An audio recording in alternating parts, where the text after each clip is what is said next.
Yay! What is up, guys? Episode 15. Took a week off. 15. We took a week off, but I tell you what a creative week it's been, because we have some segments this time. We're getting some formulation. We are actually getting some structure to the podcast, because we were freestyling for 14 episodes, and then a revelation came to me like, ping, yo, why don't you do this? Nobody does this. Well, back, bro. the truth be told, it's still freestyle, but we got more fun in games. That's all. More fun in games. Bro. It's always going to be freestyle. Like literally, the podcast, we do it, we freestyle it, because basically we feel like we have to give our raw opinions. Because when we give our raw opinions, that's the truth, just the true opinion, and you can't just cover it up and say another thing when you read another thing. We want to be fair, consistent, and honest with each other. First of all, with each other, with ourselves, and with each other, and then with you guys. Because at the end of the day, if you're not honest, you'll get nowhere. Because if you have to honestly talk to yourself and say, well, if I was doing this, I would do it this way. So we talk about it. See what I'm saying? Yeah, I mean, I think that's because we both we freestyle our reviews too, and I feel like that's the best way to do this type of content. I mean, especially with a podcast, because it's conversation at the end of the day. But when you strip stuff, like I don't want to give my, even if I know what we're gonna talk about, or when I do reviews, I already looked at the shoe, which I try not to do, but with all these quality issues we've been having, you kind of got to look at it and find all the bullshit before you actually start recording. But when you do that, like you said, you're giving your fresh take. It's coming right 100%. Off the hip, right off the top of the dome, and it's unfiltered as possible. You know what I mean? And the thing with especially with our reviews, right? I look at the sneaker before I think, because I want to see it before I actually react to it on camera, because basically that gives me that. You know how you have a 3-course meal, you have the soup or appetizer, that just gives you a little taste. But when you go into the real meal, that's where the real deal is. So that's the reviews. So in terms of that, for myself personally, I feel like I will look at the sneaker, or I will look at it and I'll go freestyle. But then also the most important thing is, a lot of people don't do this, is to check the histrionics behind what you're looking at, because sometimes it's more deeper than it is. So I'm saying, he's like a couple of reviews recently, the one that's coming out on Sunday, or when it came out on Sunday, which we're recording on Sunday because I was a bit confusing that way. But the one that's coming out on Sunday, bro, we always record in the past to the future. See what I'm saying? It's a bit confusing. Yeah. So the one that's coming out today, it's got a bit of history behind it. The one that's the passport dunks I did the review for, I actually looked it up. And one thing about sneakers is, like a lot of people look at face value, but sometimes you got to look at the history behind it, and that builds such a beautiful profile of the sneaker. And you're like, whoa, damn! Like we pull out these Jordan what the fives, and like if people just like an outsider would have a look at it and say, that's the yellow and red sneaker, we're mismatched sneakers, but an insider that knows the history will tell you there's 5 separate silhouettes or 6 separate silhouettes that make that sneaker up. And then you start counting, and all of a sudden, I think it's 7 actually. And then you start counting, it's like bang, bang, bang, bang. Yo, this is dope. And all of a sudden, it's like reading the book and going to the ending and finding out what it's about. But sneakerheads will actually go to the start, read it all the way through, and understand the full dialect and dialogue of what it represents, and that's beautiful. That's the beautiful thing about it. But as Marcel keeps telling me, I always keep saying it's gorgeous. Like that's my favorite word, right? Yeah, it's gorgeous. Yeah, you'll go through the word gorgeous maybe 10, 15 times in a video. And it's like I can tell it's innate, bro. It's like it's something that you can't control. It's just that it's gonna come out regardless. So like as far as descriptive words go, that's your one. I'm gonna freak people out one day when I don't mention it at all. Because Scott, you're Mr. Simpson. Scott always tells me, right? Yo, I'm gonna put £1 on every time he said it. The last couple of videos is like, you owe me £28 and go away, bro. Yeah, I don't even want to do that to myself. Like, because when I edit, I watch my videos so many times while I'm editing it. Then I'll give it that one last run through before I process it, and I ain't gonna watch it no more. Most of the time, I forget even what I was saying about a certain shoe, unless it's something that was just stuck in my mind, something that was immediate, right? Yeah. Details, storytelling, all that matters is not always just a colorway. Sometimes it's just a colorway, but when there's a story to be told, you want to know that story to be able to give it to the people to help them understand why you have a certain appreciation for some things.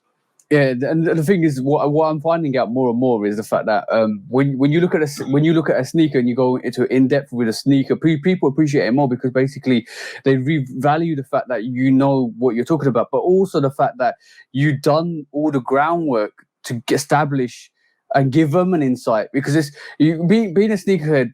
And being not veteran sneakers, but being sneakers at our age, it's in our duty to give back to the younger generation to keep making them interested in why it's that way. Because everybody says it's just a sneaker, guys. It's just a sneaker. It's a piece of leather and blah blah blah. And understandably, that's correct, right? Yeah. It's leather, suede, like it's false leather, synthetic leather, whatever it is, but like when that leather becomes part of a history, part of a story, part of a catalyst for something in the past, it's not only leather anymore. It's the golden cow. See what I'm saying? So right. So that's the way I look at it. But it's interesting. It's very interesting. Like just the perspectives and the parallels. But going back onto what we just mentioned, right, is that we freestyle. Like majority of the times we do have a structure, and it's like there it goes. Get that out of there. No, we have plans, and sometimes because the conversation will go so far left or right, or center or up or down, no telling. Because we freestyling and because you forgot one word. You might go interdimensional. Yeah, sometimes we in the multiverse with it, man. Like, because it's so many different ways to break down certain stuff. You know what I mean? You can, and when we coming from, we were just talking with Cam a little while ago. When you have a passion for certain stuff, it takes everything to that next level to where it's not just what you think, it's how you feel. And when you insert how you feel into things, it's going to be different every time. It don't matter if we talking about cereal. It don't matter if we talking about cars. It don't matter. Like some people take stuff to the point of being a fanatic, and that's pure passion. Like some people, you can't tell some people nothing, no matter how factual it is, about the way they feel about something. You know what I mean? Something can be really trash. I've got the perfect words for that. Like what I was actually thinking is our passion is fashion and life is just a distraction. That's what it is for us, bro. Like literally, life is just a catalyst for our passion, which is sneakers. And unfortunately, that is the case at the moment, bro. But if you guys don't follow Straight to the Toe, this is our collective. This is like me, Q, E, which is Eric that has come on the podcast, Alex and Cam. We were a collective that do a lot of lives on Instagram on Straight to the Toe. We started it like a couple of months before 2022, in the knowledge that we brought the collective together. But we as a group of people, when we vibe, we could tell the passion. And what you guys don't understand is when we get very passionate about stuff, we come up with ideas and we come up with a kind of direction that we didn't expect to have. Like on Sundays Live, we were supposed to talk about your denim sixes that you're customizing, and all of a sudden we started talking about chemetrics, or was it what was the other one? Catalytics. Camalytics. So that coming soon to an app near you, Camalytics. I'm not even joking, but like I will. I don't know. I'm not. I don't know if I've got obsessive nature, or I don't know if I have. What do you mean? Yes. Yes. If you say you don't know again, don't say you don't know again. Like, you give me what makes me obsessive? Go on. Whoa! What do you mean yellow? No, because you sitting here trying to act like you are not who you are. Okay, this is why, and I can say this so many different ways, right? That's part of the reason why I wanted you to be on this podcast with me. Like, I was not going to do it by myself or with any other person. You know what I'm saying? Because when you go into something, you all the way in. Like, ain't no 80%, ain't no 90%. No. You in there 137.92%. Where does the 37.92% come from, bro? It comes from you. It comes from you. That's what I kind of reflect on it now, and I think this is something that annoys my missus as well, because when I dive in, I do dive in quite hard, and it's not a bad thing. It's part of the reason why you are who you are in this space, and the reason that people, myself included, respect you, I feel like, is because you all the way in there with it.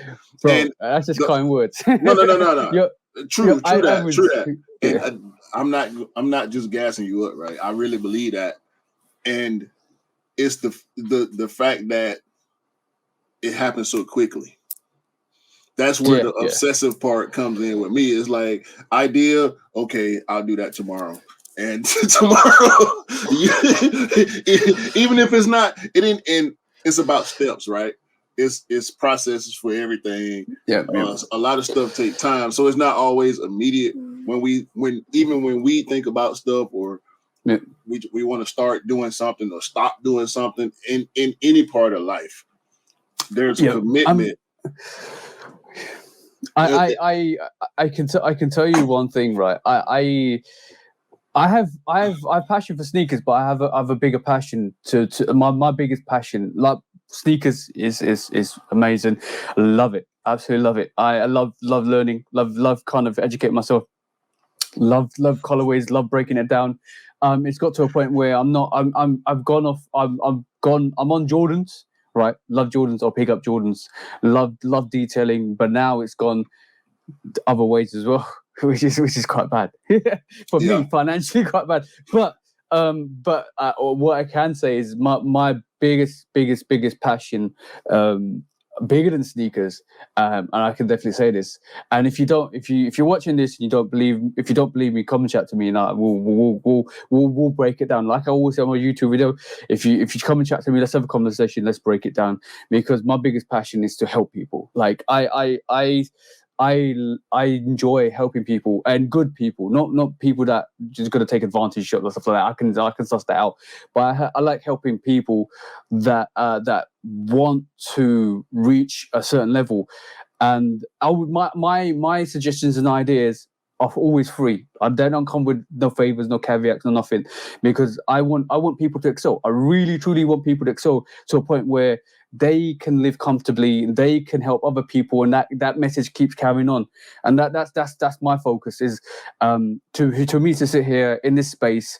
And when you had a conversation with me about the Shoe Dog podcast, you was like, "Yo, bro, I want to do a podcast." I said, "Yo, bro, go do it. Go and do it." You was like, I want you to do it with me. I was like, all right, cool, bro, let's do it. And then my whole thought process was, this was for your channel. Don't mind that you could take it, bro. That's fine. I just want to support you, grow your channel. It'll be amazing. I have no qualms in doing stuff like that. And so I, like, in the past, certain things have arisen, and like it kind of certain periods in time, especially last year, made me really hurt me quite badly. So that we won't talk about that. Obviously, you know what it is, bro. So and then because they were questioning my initial morals and values and what I was doing, because I was doing it in an obsessive nature. Like, bang, I'm in. See what I'm saying? And some people don't understand that. Some people don't understand how you can go from 0 to 100, like Drake says, really quickly. And that's me. That's me personified. Like, when I put myself in, I will put myself in. And this is why we produce the content, like lives, Instagram lives, YouTube podcasts, 2 videos a week, the custom. Bro, I'm in. And when I'm in. That's it. There's no way in a million years I'm not going to be in 100%, because I'm not doing justice to myself. Yeah. You want to maximize your potential as much as possible. And speaking on that, like, I know, once again, like how I was saying on the live earlier, so many people put caps on themselves, and it could be based on a lot of different stuff, right? Sometimes it's based on scheduling. Sometimes it's based on mental capacity. Sometimes it's a monetary thing, but you always want to go as hard as you can for things that you have that passion for. And when you're able to do that, you bring a certain level of happiness to yourself, but you can't forget your responsibilities. And it also brings it's stuff that you really truly believe in. You get more passionate. Like, I've reached, like, you know me, bro. Like, if somebody's gone quiet on the gram, or if I haven't heard something from somebody in a long while, I'll reach out. I don't care. How are you, bro? You won't need anything? Do you want to talk? Do you want to have a discussion? Do you need me to do anything? It doesn't matter if you're a guy, girl, anybody. Like, there are people out there that are struggling, and I'm not a person. Every bad situation, I take the good out of it and learn and keep evolving. I don't know how to be any other way than I am. And unfortunately, I am 100% in, positive, focus, bang. I don't know how to be. I don't know how to be any other way, bro. Unfortunately, I can tell because there have been times where we've had personal conversation, video calls, and you locked into, either I call you and you locked in already to what you're doing, or you'll call me and you get locked into whatever I'm saying. It's like, bro, it's not even that serious. Or, nah, go ahead and do what you. Nah, bro, we good. I got this. Just give me 2 seconds. That's another one of your catchphrases. 2 seconds. give me 2 seconds. You said something. My girlfriend always says it to me. My 2 seconds are 2 minutes, right? Like I under exaggerate and over what do you call it? Just leave it. Overestimate, that's the one. So basically, I'll go to my girlfriend. No, give me 2 seconds. And she goes 1, 2, over. I was like, no, I'm in 2 minutes. Got him. Exactly, Got him. But like, there is. I think 99% of the time, I'm like this. What you see is what you get, and Scott, Dale, who people who've seen me in real life can vouch for that. Because basically, what you see is what you get. I am 100% the way I am. You meet me in real life, I might be a bit standoffish for like first 30 minutes, but I'm in. Boom, I'm in. Yeah. Once you make that decision to be on something, you got to be on it as much as you possibly can. And I mean, everybody's tolerance is different, right? What's 100% for you might look like 80% for somebody else. You know what I'm saying? What's 30% for this that looks like 30% for this person over here is actually their 100%. Not everybody's output is the same. And that's important when we're talking about being creative and even other things. It's just like mental capacity. Not everybody has the same IQ. Some people are very smart, but they can't do math. Some people have great memories, but they don't read too well. So it's I think so many differences.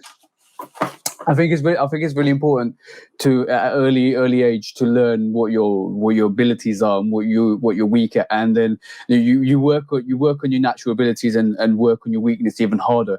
So that's definitely something I take back. And then I always say to myself, if you're in 100%. Otherwise, don't do it at all. Because like nobody wants to see your 90% or 80% or 70%. Some days you might be 90%, but then majority of the time, if you're going all in, you're all in. I believe like if you want to achieve great things, you need to be like that, like 100% in. And we're talking right this moment in time, bro. You already know I've got 5 projects lined up, right? For not talking about YouTube, not talking about Instagram, not even talking about Shoe Dog podcast. You because you're part of the group, you're privy to what's coming in the future, and we're talking about 1, 2, 3, 4, 5 years down the line, bro. There's huge things coming. This is just the start, and those huge things are gonna initiate even more bigger things for not just only us, but for people around us, and people that I believe like will need the help when the time comes, and that's is why. Yeah, you've often mentioned that to me, and it always makes me smile, but then it gives me a game face as well, because when you have that that push, when you have that, I know you're not super familiar with American football, but sometimes you at that 1 yard line, that 2 yard line, and you got 1 down to go. You down by 5 points. Game face time, bro. You got to put that game face on, and when you get that ball and you hit that line as hard as you can, and you like, oh shit, I ain't gonna make it. But then here come that teammate pushing you in the back, push you over that line, and you get that touchdown, and you win that game, and you move on to do bigger and better things. Because what that does, it turns that knob on your brain, on your personal motivation. You know what I'm saying? On your management of yourself. Because when you're doing anything, you have to manage yourself. Even when you work in your job, in your house, you have to be able to manage yourself and keep yourself motivated as much as possible to be able to accomplish things in whatever aspect of life. So that's super 100%. Important. And for somebody like you, you can't talk right now. I'm about to take you off the screen, but I'm talking about you. And again, you can call it kind words or whatever the hell you want to call it. This is just the way I feel, and I know the bros feel the same way, because anytime there's an idea or anytime there's a situation, whether it's a life situation, a social media situation, you jump right on it and you right there all the time. You know what I'm saying? It don't stop. So everybody needs people like that in their lives. You know what I'm saying? Whether it's friends, family, co-workers, associates, strangers, supporters. When you have that, it keeps you motivated and it helps you push forward. I know for myself, it personally helped me push forward. Like even with this YouTube grind, I have people that have always been there, and they let me know in certain ways that they will always be there, and so you end up doing it for them. You know what I'm saying? And that keeps you going. I never watch numbers. I'm not the one. I don't like watching numbers or figures or stats or stuff like that. I will try and check the analytics when I can. But I think my most important thing is to give people that knowledge, that structure, sorry, not my camera. 2 seconds. That the structure, the information, the guidance that they. The guidance. There you go. 2 seconds. The guidance and everything. They need to kind of like just excel themselves. But like from my perspective, I don't do it. I don't do it for numbers. I just do it because I've a passion for it, and if something comes off it from YouTube, then so be it. But then my whole emphasis is to give back to the people, to give back, to help, to advise, to get like. And this is why at the end of my reviews, I talk about the retail, resale, cops, when to, no, when not to. So like it gives people a way to maneuver. And I do get questions from people like, oh, what about this? What do you think? And I'll give my honest opinion, and that's all I can do. But in retrospect, like look, bro, the majority, like going through, like when I first started, majority of my videos weren't doing like 100, they were doing like 20, 30, 40, 50. I just don't care. I just plug away. I love collecting sneakers. Then let's talk about it. Like, let's just talk about it. If numbers was gonna stop somebody, bro, I would have stopped 2 years ago. But we will be doing the Shoe Dog podcast, and we don't care, y'all Power Rangers out there. We see it, and I ain't supposed to be addressing that, but I ain't finna say nobody's name because I don't watch you. I don't. We don't copy nobody. We do what we do because we love to do it, and if we motivate somebody to want to do the same things or similar things, kudos to you.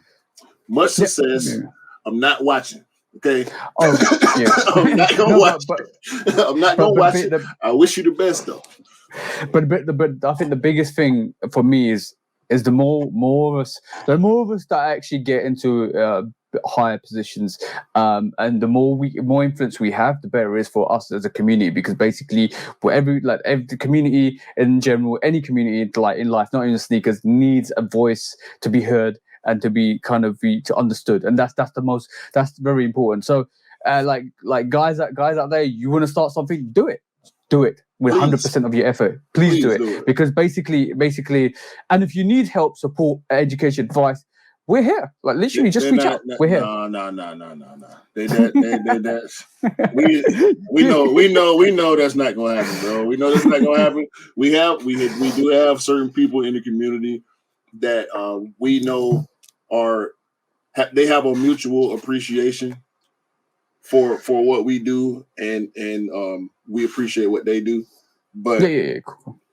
We got some people out there, man, that they just want to suck your energy. They want to waste your time. They want to try to drag you as much as possible, but they'll drag you and they won't say your name. So it really don't matter. We know who we talking about. For those that we are talking about, y'all know we talking about y'all right now. You know what I'm saying? And I'm just here to say it don't matter. It really don't matter, bro. Because we gonna do what we do. Y'all do what y'all do. We stay out of each other's way. We ain't gotta bump heads, cross paths, or none of that. You know what I'm saying?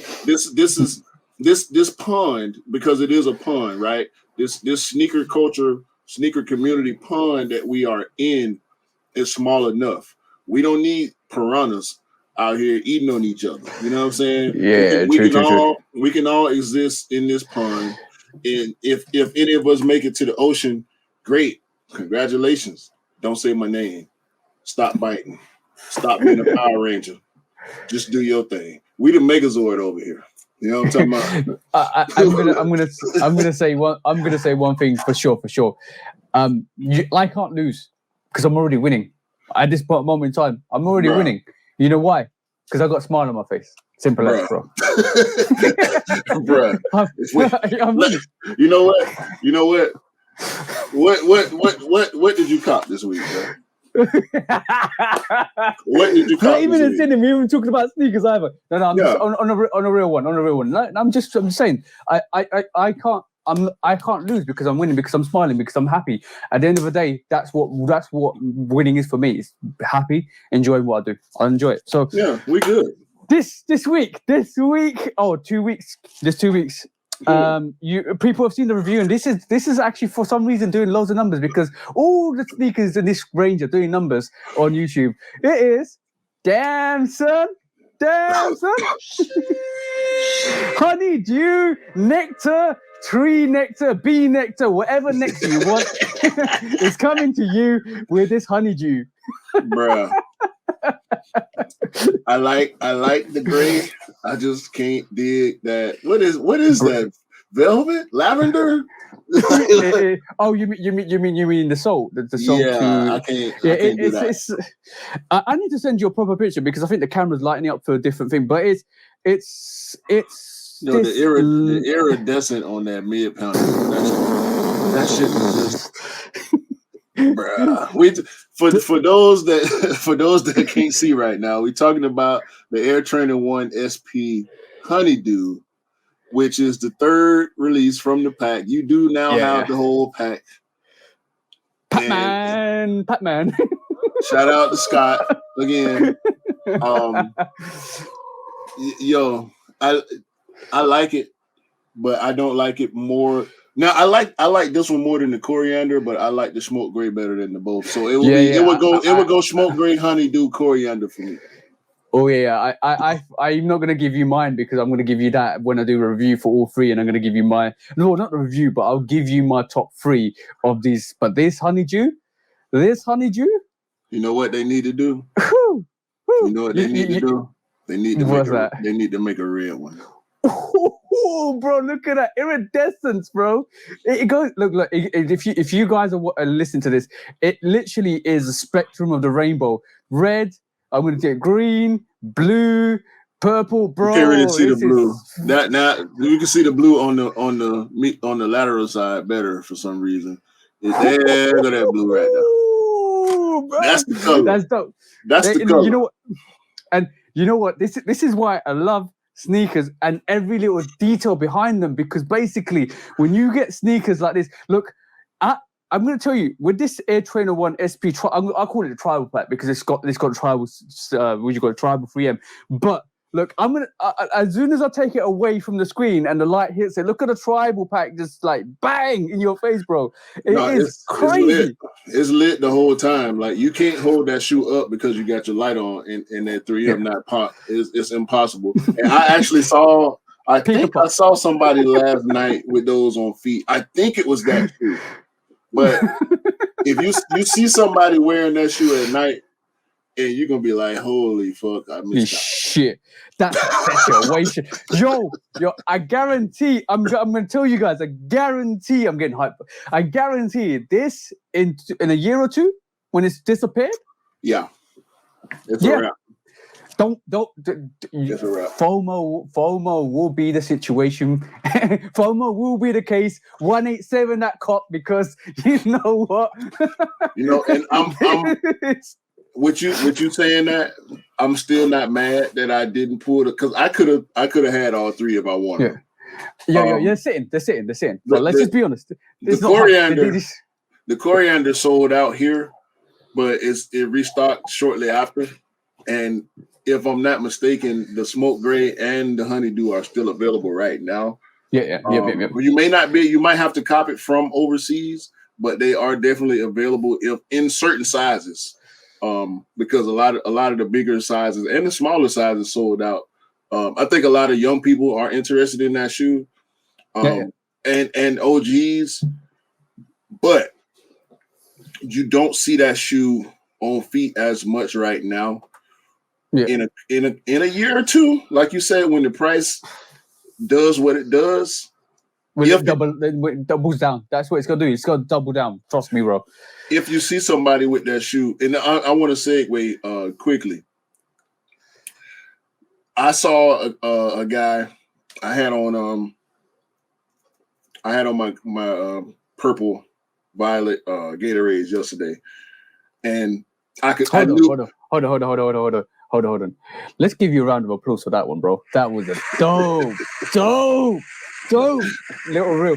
That was a reel. Did you make it? You made it into a reel, didn't you? I did, and I didn't intend on doing a reel. I just recorded the video. I'm like, let me do my own foot for the day, because I got out early in the morning yesterday. So I said, let me go ahead and do this. And when I posted it, I meant to post it to my story, but I posted it as a reel. So I was like, oh well, I'll just let it live. And then I turned around and did the story right after I posted the reel. But I'm in Walmart actually, and I love these type of interactions, right? When you know you're in the presence of another sneakerhead. This man had on the Cement 10s, which came out in 2019, I think, either late 2018 or early 2019. You know what shoe I'm talking about? Did you pull it up for the audience? It was the Cement keep talking, Jordan 10. You keep talking, I'll put it up, don't worry. So when I saw him, me and my wife went shopping, and I see the guy coming down the aisle, right? Matter of fact, I got it right here. Let me share my screen. So we walking down the aisle, and I see the guy, and I see, because I love this shoe, right? I love this shoe.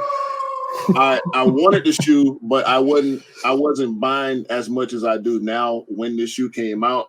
So I let it go. And I didn't want to pay the resale, right? I still want this shoe because I'm one of the few people in the community that actually likes 10s.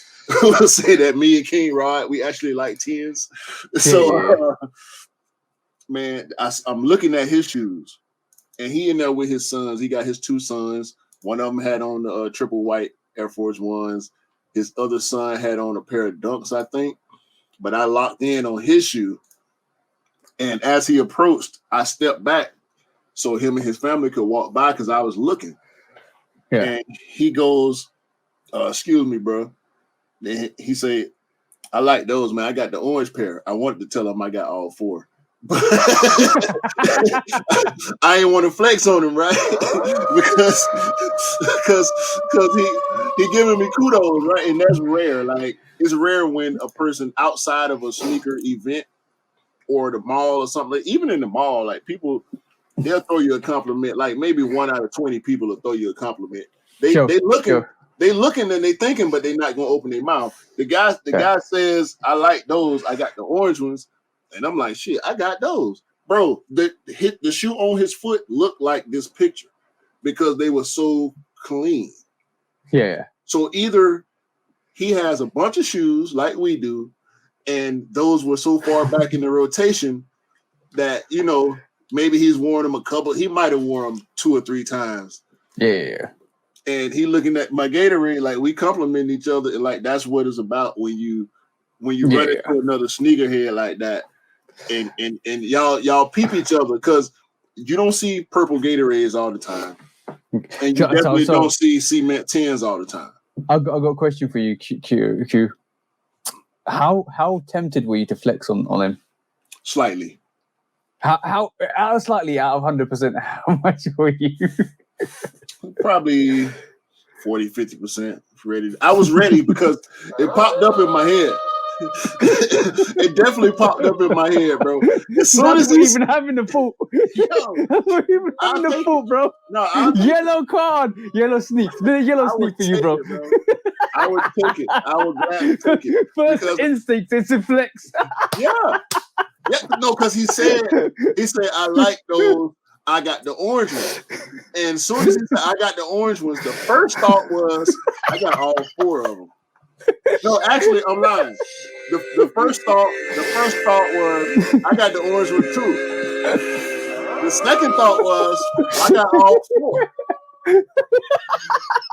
The third thought was, yo, I think I saw your shoes before you saw mine. So I have to let you know, and you giving me a compliment, let me give you one right back. Boom. You know what I'm saying? Especially because you got some sons with you. You know what I mean? They got on nice sneakers also. So I'm like, let me shoot the man, because he shot me a compliment in front of my wife. I gotta shoot you this compliment in front of you, especially you got young boys. Like, I'm pretty sure you're gonna bring them up in the sneaker culture as well. So I had to do that, man. Like, it was such a great moment. I mean, 5 seconds, bro. 5 seconds of the 16, 18 hours that I was awake yesterday. Yeah. And it's like that was one of the best interaction. Yeah. That was one of the caps to a very good day that I had yesterday. Yeah, that's awesome. That literally is what it's all about, bro. But also I've had the same thing, but I'm not joking. It was with these what the five. Basically, I was in the shopping mall, and I've been wearing them every like for the last 2-3 hours, walking around, going to shops, and obviously people see you got mismatched sneakers. They don't understand it, but they see it like, okay, well, wow. And then the reaction was from the guy. He literally, I couldn't make this up. He goes, "Yo, I love your sneakers. I always wanted to get them like when they came out and blah blah." I was like, "Yo, that's dope. That's dope." And then I think he was a semi sneakerhead, but not a sneakerhead that is involved like us. But he was a person that actually knows some sneakers and silhouettes. He was like, these were quite easy. The fives were quite easy to get, and they went on. Semi sat and semi went on sale. So I think if he had a chance to get them, he could have got them. But nonetheless, I think it was the fact that just appreciation that you're rocking something dope, and he appreciated that. Not a lot of people understand fives, and not a lot of people not outside the sneaker group. Not a lot of people understand fives, and not a lot of people understand different mismatched sneakers. So when somebody actually comes and approaches you, it's like a whole different vibe. I think the second scenario was when on Valentine's Day, when me and my girlfriend rocked the Singles Day 4s, the all red Single Day 4s, right? Because it's Valentine's Day, we thought we'd be coupley, we'll rock the same sneakers, and literally, I'm not even joking. Like, we was walking through the mall, and this, you have people at the middle of the malls which give out stuff in free samples.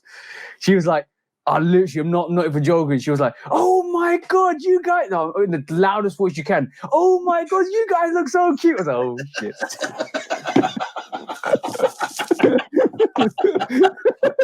Yo.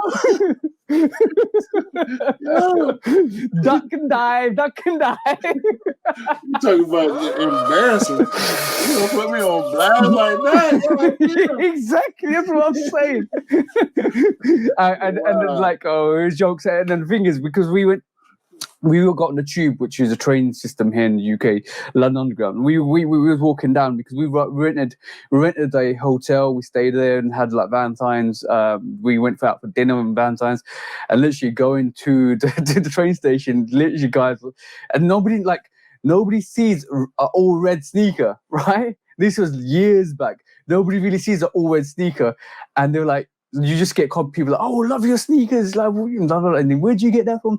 It's awkward, but it's nice to hear because it's like, "Yo, okay, cool. This is where you get it from. This is where blah blah blah." It opens up a dialect, and it kind of opens up a conversation with people that you won't normally if you didn't wear what you wore. See what I'm saying? Right. It's kind of cool. It's kind of cool. I think it's cool, especially if it comes from a good place. If it comes from a bad place, then it's not right. Yeah, I actually had that same feeling yesterday because I chose to go all black. I had the black Nike fleece shorts with actually this hat, which I'm kind of pissed because I lost the fucking pin on my hat. Really? Yeah. I might be able to find it. Maybe it's in my car or something like that, but I know I lost it yesterday morning at some point because my wife found the back of the pin.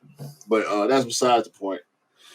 I chose to I actually took the Jenny approach. Shout out to Jenny. She was the last guest on the podcast. I went all black with I had on this shirt because it's got the purple, and I put the Gatorades on, and I'm thinking it was a couple times throughout the day I thought to myself, how many all purple shoes are there? Not many. There's the alternate great fives. Yep. I thought about putting those on because I actually bought this shirt for that shoe, but it goes with the Gatorades also. So I went ahead and went with the Gatorades for the rest of the day. And my wife, after that situation in Walmart, my wife said to me, "I've seen people looking, but this was the first person to say something." Yeah, people. You can tell your eyes on you, but like you're like, all right, cool. Let's just keep it moving. And when somebody does approach you and asks a question, that's either some people are afraid, or some people some people just afraid to approach people, or the fact that they want to ask a question but they're reluctant to ask a question. But yeah, that's society though. Anyway, But yeah, I don't think I'm the nicest looking guy when I'm out in public. Anyway, so aggressive, mean muggy face. Yeah, because I go into protector mode when I'm out with my wife. So I'm watching everything, and I'm not gonna laugh or smile at something unless it's coming from her. 9 times out of 10. So I'm walking around with this look on my face that makes people not want to talk to me. So, because I gotta watch, bro. I gotta watch, man. You're going to DMX mode. Rest in peace, DMX. But you go into DMX mode. Yeah, that's how I feel when I'm out with my wife or my nieces and nephews, my sister, my mom, her sister. Like when I'm out with women and children, I just go into this mode that's not friendly. Okay, now, because you just talked about that, you just gave me an idea. Look, bro, even through this podcast, we're getting ideas. Here we go. Now, let's start a movement. Let's start a movement, right? It's called "How if you're a sneaker and if you see me" movement, right? So basically, that means if you see me or Q.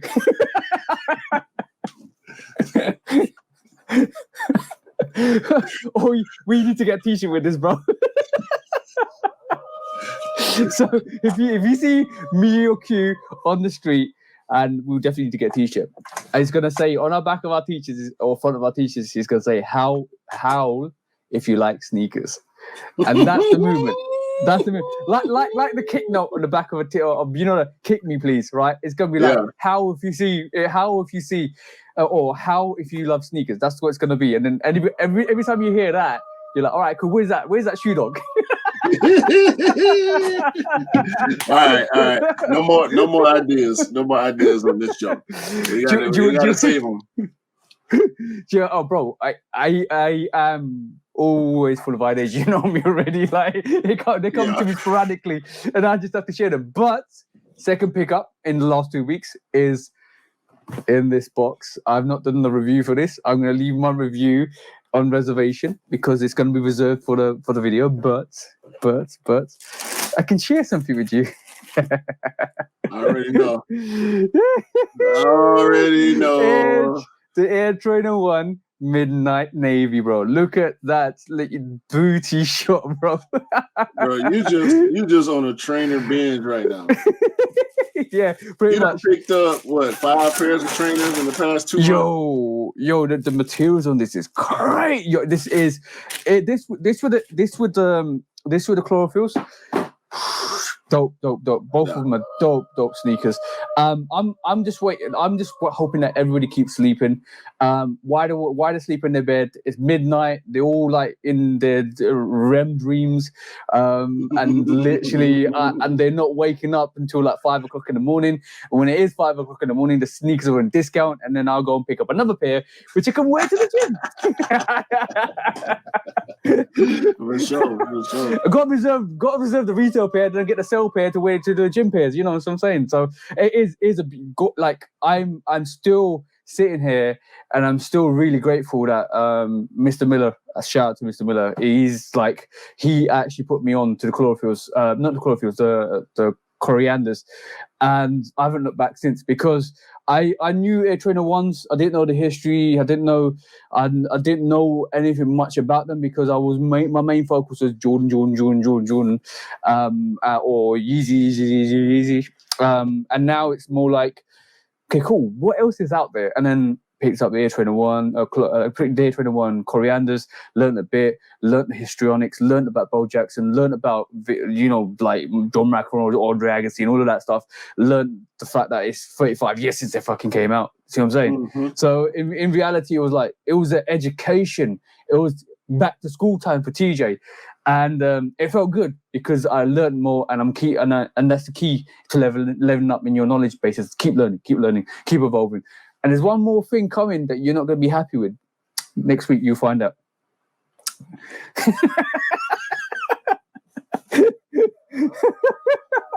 Sorry, bro. You know what? I don't care. It might. You might just cop it. I don't care. I don't care because I got some work. coming down the pipe. You hear me? Work. Don't worry about it. In my opinion, I ain't caught nothing.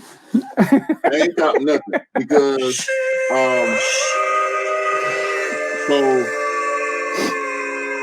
I was supposed to cop the Sapphire 7s for one of the bros. Shout out 99. I was supposed to cop a pair of those for him, but unfortunately, I was on a plane when the release happened. And when I landed, I saw that the sneaker was sitting. Yeah. As 7s tend to do. So I just texted him. I called him. I didn't send a link. I would have normally sent the link, but since it was still release day, it was maybe an hour and a half after release. It was a 2-hour flight. Yeah. We took off 30 minutes before the release and landed an hour and a half after the release. So when I saw that they were sitting, I called him. I let him know that they were sitting, and he needed a 11 and a half, which is a UK 10 and a half. Yeah. They only had 11. So he chose not to cop those and actually cop. I want to remember so badly what he said he copped, but I can't remember. But he went and copped something else that he wanted instead of copping those because he couldn't get the proper size. Anybody that owns Jordan 7s knows you have to have your true size in a Jordan 7. If you're a wide footer, you have to go up. You have to go up half a size, or your pinky toe will die while you're wearing that shoe. You know what I mean? That's Jordan 7s, bro, will murder your pinky toe. Like, and it's crazy because my wife is a wide footer, and her favorite Jordan is a Jordan 7 because of the booty that comes in that Huarache feel. You know what I'm saying? Like Prestos, Huaraches, ACGs. A lot of ACGs got the booty, and the Jordan 7 has that booty because they all came out around the same time, which makes Jordan 7s more comfortable than a lot of Jordan retros. But you have to have your true size. Right. Exactly. If you don't, your pinky will suffer. Your pinky toe will suffer. My foot. I think Ray Allen was. I got the Ray Allen 7s. It's gorgeous sneaker. And I think I got that true to size, and it fit really well. Like the Jordan 7s really fit really well. But yeah, definitely dope. 7s are dope. Like I can't wait for more. Bro, you know the 7s. If they come correct, if they come correct with the 7s. No, we got 7s. We ain't gonna talk about it no more. Yeah, right? yeah. until we see him. Until we see him on the calendar. We waiting on. I know I'm waiting on 2. I'm waiting on 3 pairs of 7s this year because it is the 30th anniversary of the Jordan 7. It is the second shoe that he won a championship in.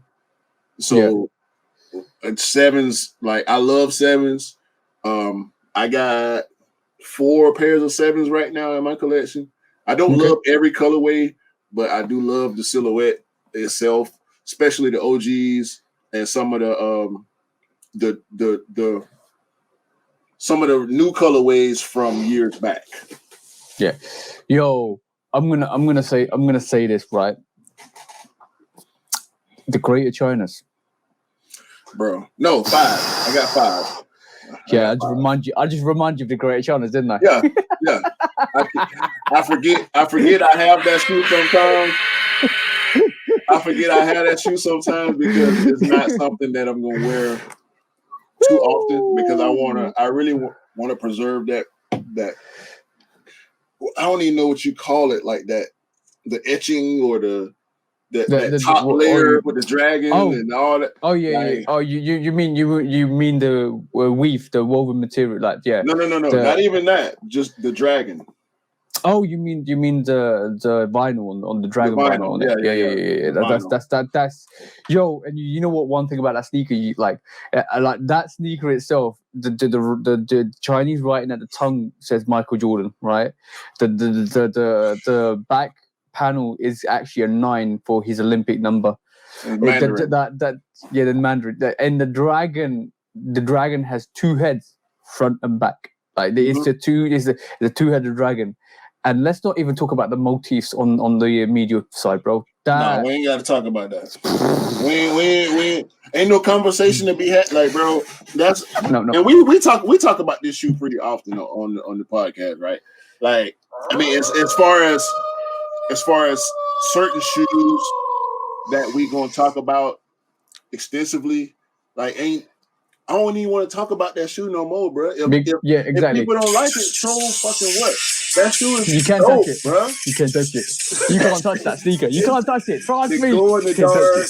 They go like, oh man. But anyway, sometimes a sneaker doesn't even have to have history when it comes that detailed. And the reason why that sneaker sat was, I think, some of it was to do with the pandemic. Because it's cool. Yeah, no. Some of it's to do with the 7. Some of it's to do with the hysteria behind the pandemic, the COVID-19.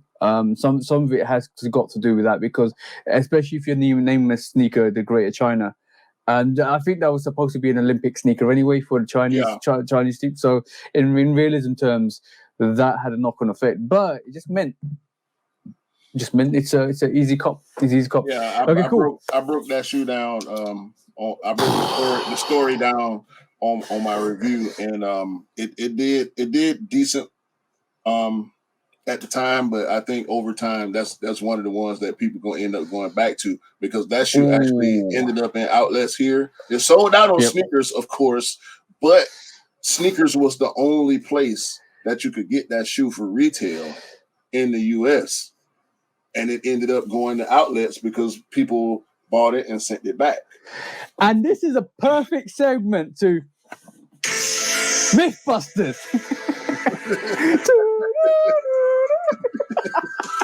Mythbusters, one of the new segments that we're doing. Okie dokie, Mythbuster time. Do sneakers actually sell out when they sell out on the sneakers? No. Hell no. That's an easy. Easy. Sheesh, bro.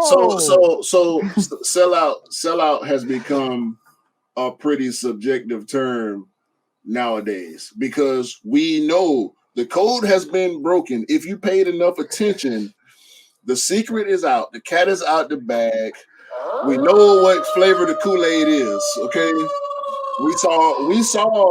we saw these companies making the Kool-Aid, and we now know what's in it. What the ingredients are. Yeah, exactly. And so that it was done other than Foot Locker itself that got caught doing full sellouts.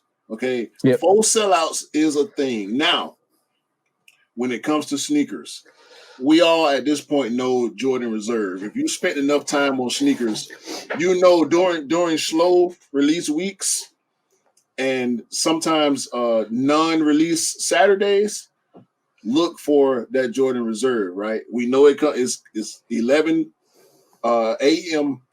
Eastern.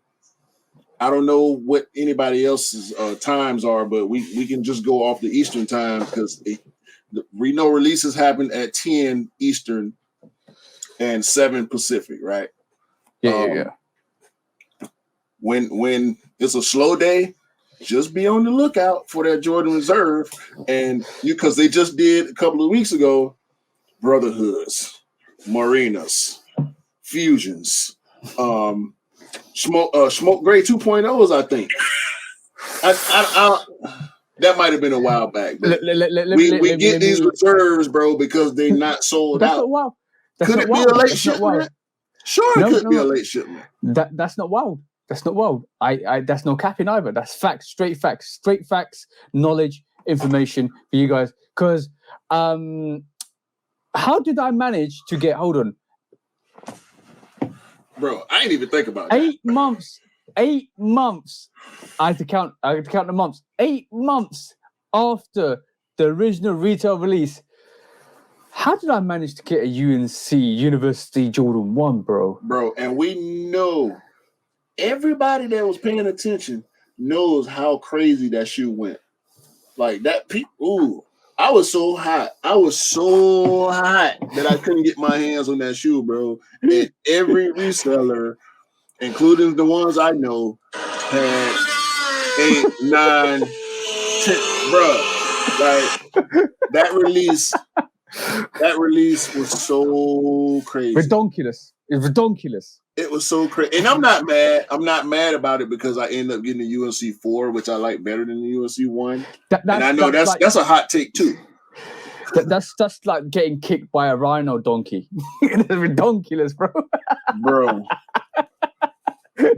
Like when you told us that you actually got exclusive access on the UNC, it was in August, right? No, November, bro. November. 8 months. 8 months, bro. 8 November. months.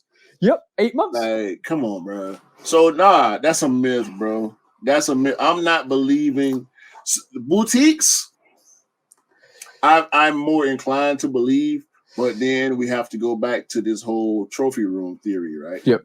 Because we know certain people can go into these boutiques. And okay, do y'all know what a password page is?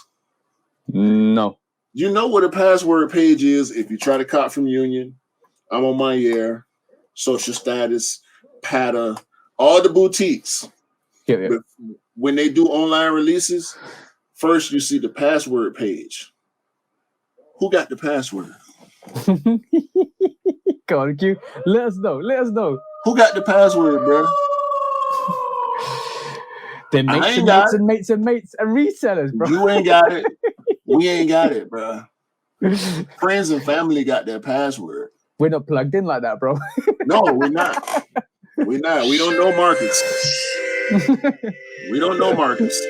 So we don't know Marcus. When that password page go up, just know that there are sneakers being purchased. I was gonna say something that's gonna get me a red card. Say what you got to say, man. Marcus, I was gonna say, Marcus, please, I want to be your friend.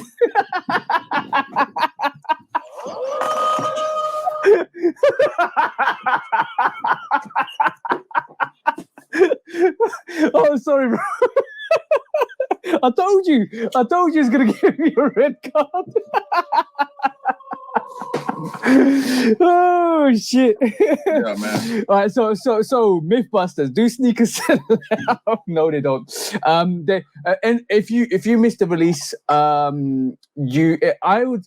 I always leave it in the spectrum of if it's meant to be, it will be. If it's not meant to be, it won't be. So if something's meant to be, it will arrive to you whatever way, however way it will come to you. Be it through early access, exclusive access, through a drop. If it's meant to be, it will be. Otherwise, just don't worry. It's not worth it. We get a sneaker release every week, and we get a sneaker release every month, and there's always going to be something that you like that you might be able to pick out. And this is, like we always keep saying, this is why we help people, is because if we can help people, we help you. But if it's meant to be, we're meant to be. I walked away from March and I didn't even think about the university one. I didn't even blink an eyelid. I was like, if I haven't got it, allow it. It doesn't matter. Yeah. It was meant to be. It was meant to be. And it came around, and then another 7 exclusive accesses came around. Yo, I only get exclusive access on yellow shoes. So, I noticed that, bro. You told me about that, bro. Yeah, I got the 3 times I got exclusive access. That's because you called somebody yellow belly, bro. That was way before, bro. And that's honestly the first time I can ever remember actually calling somebody yellow belly. I've heard it my whole life growing up in the South, but that's my first time actually using it against somebody. So I was due for that one, and it was appropriate to call that dude the air yellow belly, because he ain't came out and talked about that whole trophy room 1 situation. So until he does, he will be yellow belly.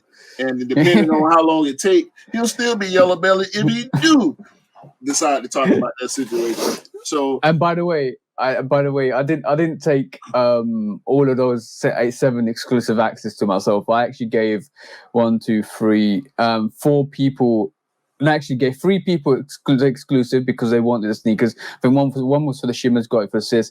Dale for the Aquas, and there's another one for somebody else. Can't remember what it was now. And the Raging Bulls the Raging Bulls restocked, even though they sold out, they restocked. And like, what the hell? And they gave me exclusive access on that, and they gave a lot of people exclusive access on that. I just slept because I've got my Raging Bulls up there somewhere. There you go, there. That's the Raging Bulls. And so so I was like, okay, cool, whatever. And then obviously University at one being another one. I think the other one was maybe no, it wasn't that. I thought it was the Oreo 4s. I actually got the Oreo 4s exclusive access for the Oreo 4s, and I gave it to somebody as well. So that was another thing. But yeah, bro, like it's crazy, absolutely crazy, like craziness, like the fact that and earlier on in March time. My girlfriend got exclusive access on the Travis Scott 6s and the UNC 4s. It's like, what the hell? I get one exclusive access a year. And that's we need to, everybody that's watching the Shudo podcast, send Q your positive energy, guys. Send him your positive energy. Give him, in actual fact, everybody admit positive energy for everybody else in the world to make sure they get what they want. Listen, I was about to say, because if that energy was tangible, I'm pretty sure a lot of people that watch us, they're gonna use that energy on themselves for exclusive access. No. And I can't be mad about it.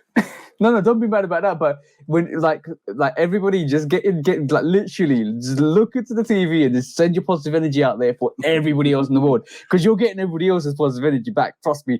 And then, guys, watch the exclusive access roll through. Man, if only it was that simple, bro. We would all we would all be that simple. Because these anyway. So we have a case. Actually, we got a couple cases, right? I think don't we have another Mythbusters? Do we? Yeah, this is it. Hold on. I'm just looking. Let's just go through this Mythbusters again, this other one, because like first Mythbusters was sneakers don't sell out. So sneakers don't sell out. They will restock. They will send like they. I believe that there's, like you said, there's always false sellouts because it propagates the hype basically behind the sneaker. So if something sells out, next time it restocks, everybody's on it.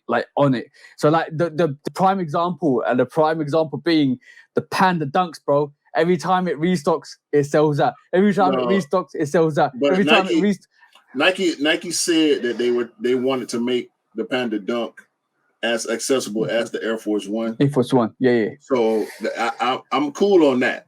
I've expected, because we've seen 3 different variations or 2 different variations of the Panda Dunk. There's the next nature version, and there's the regular leather version. So and we got highs. We got highs also. Men, women, full size, full family run of highs and lows. And so the whole family gets a pair. It's a family sneaker. But like I'm gonna tell. When did the Space Jams come out? 2016, yeah. I think so. Yeah.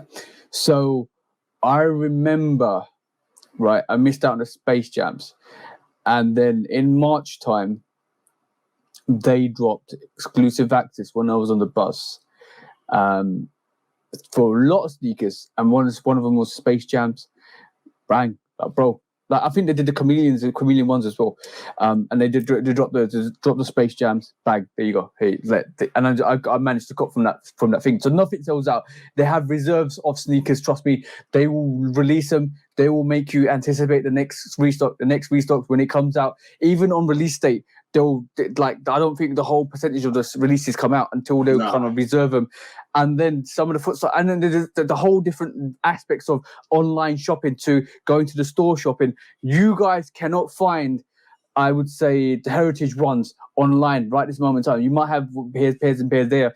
I can guarantee I can go to the shops on Monday and there'll be pairs everywhere for those heritage ones, because and you guys haven't even seen the release yet, right? Mm-hmm. So you basically, it's very, get yourself tuned in to what is happening around you, because do not think that if it sells out online that they ain't pairs in store.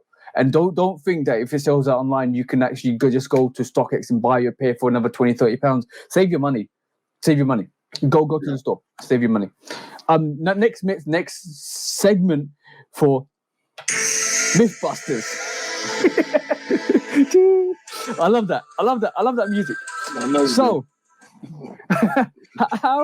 how good are designer basketball shoes? You know what? So, I remember us talking about this, and I forgot so easily because ain't no such thing as a designer basketball shoe. Well, bro, they garbage, are. That's garbage. You They talking are, about playing basketball? That's garbage. bro.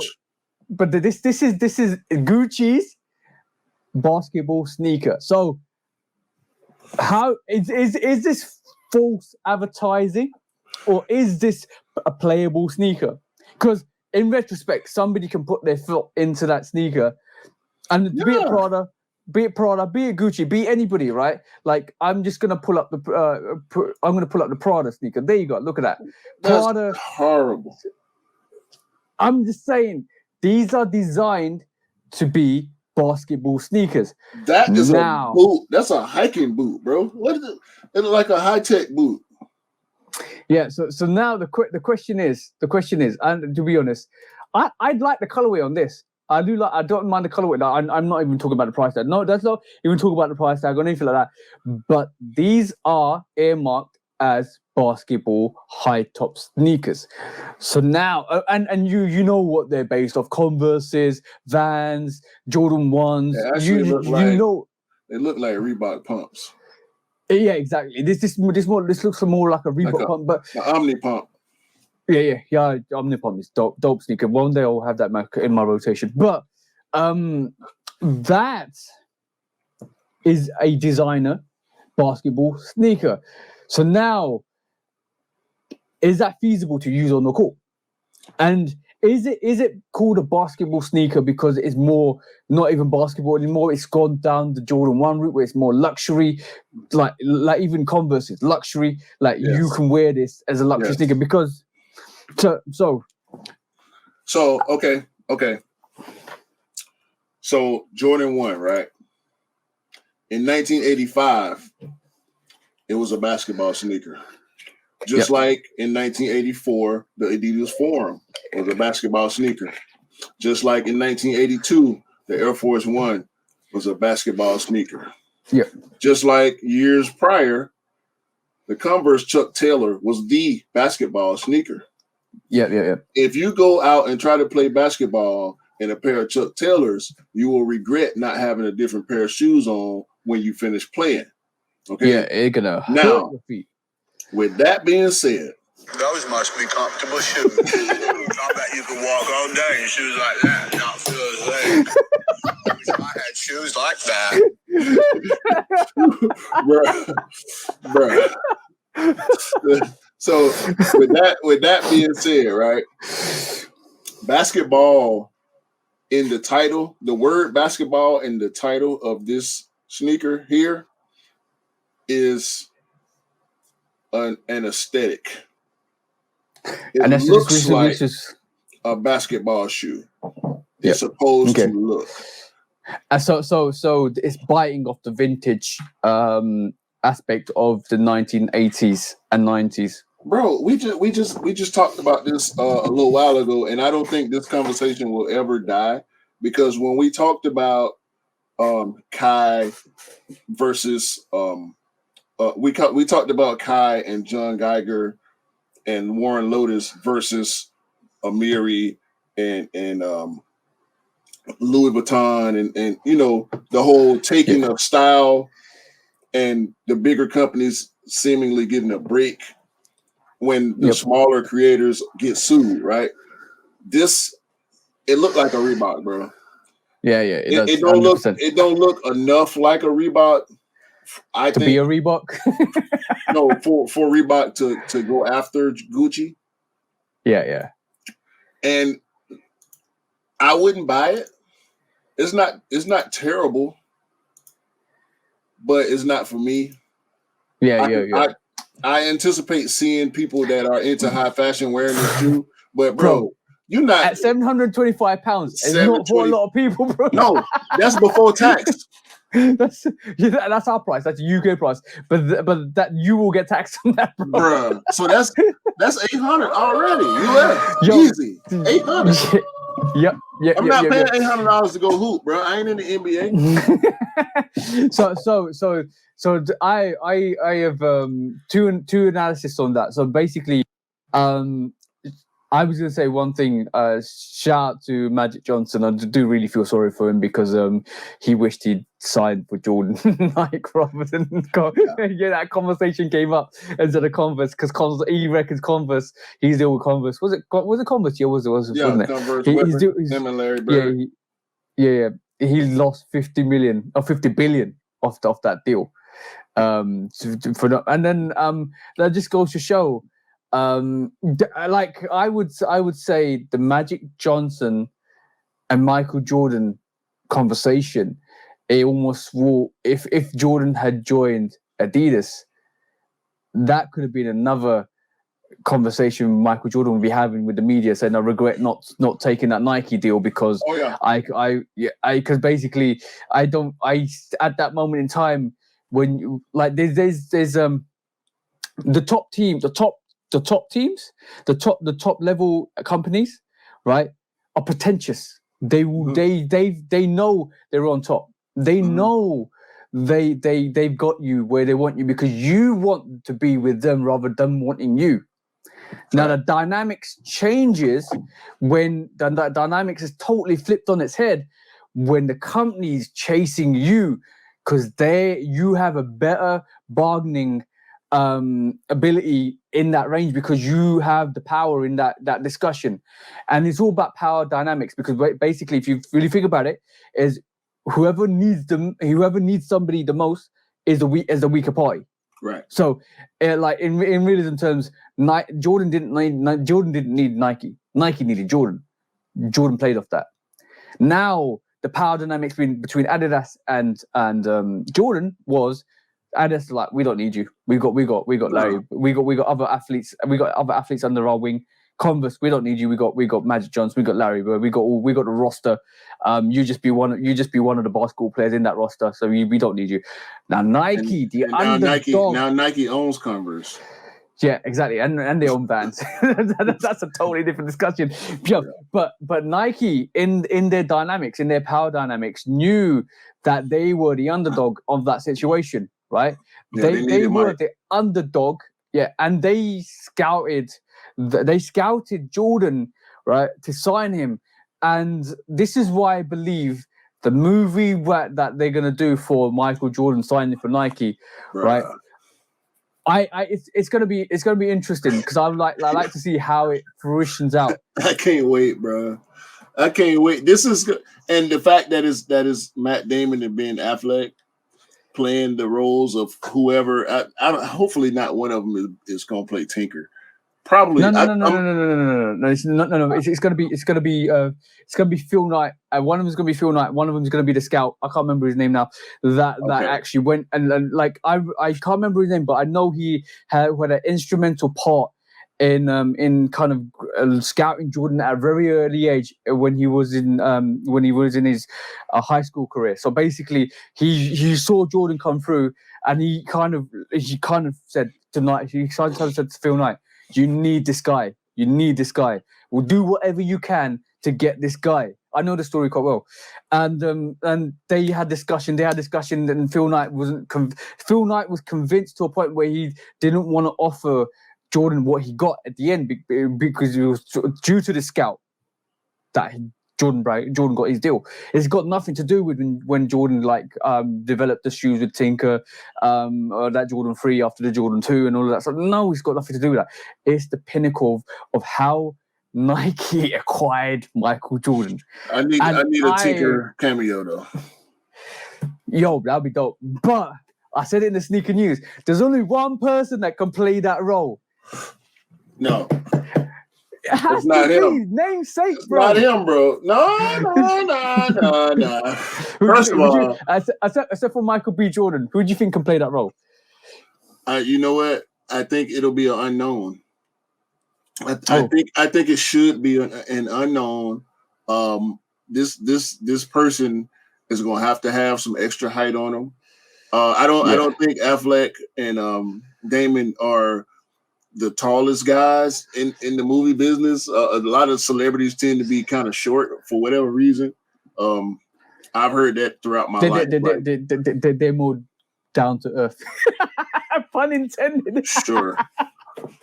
Sure. The average celebrity is willing to have a conversation with you. Yeah. but no, in the physical terms, not the literal terms, they're more down to earth. Physically, yeah. Not mentally, for sure. Not mentally.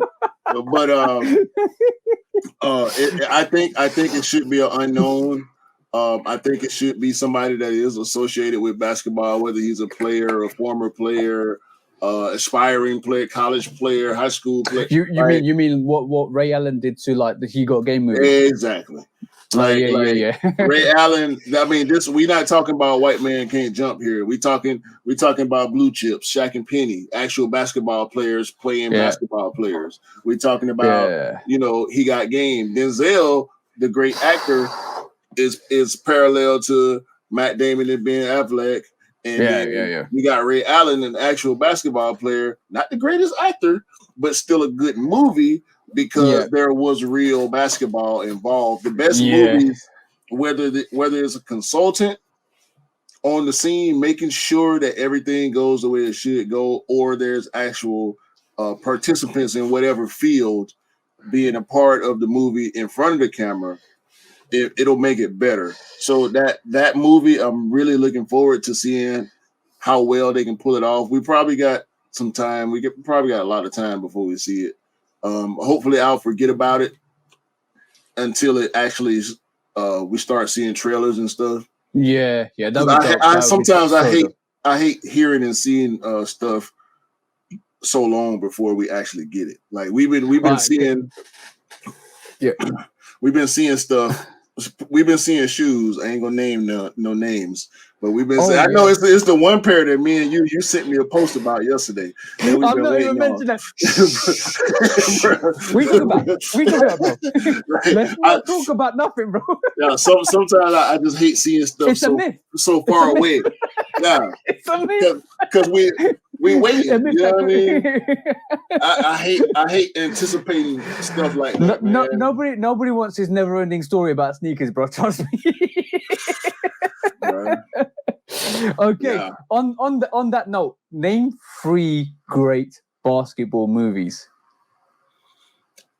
White Man Can't Jump. Right. Number 1. He Got Game. Number 2. And I'm kind of.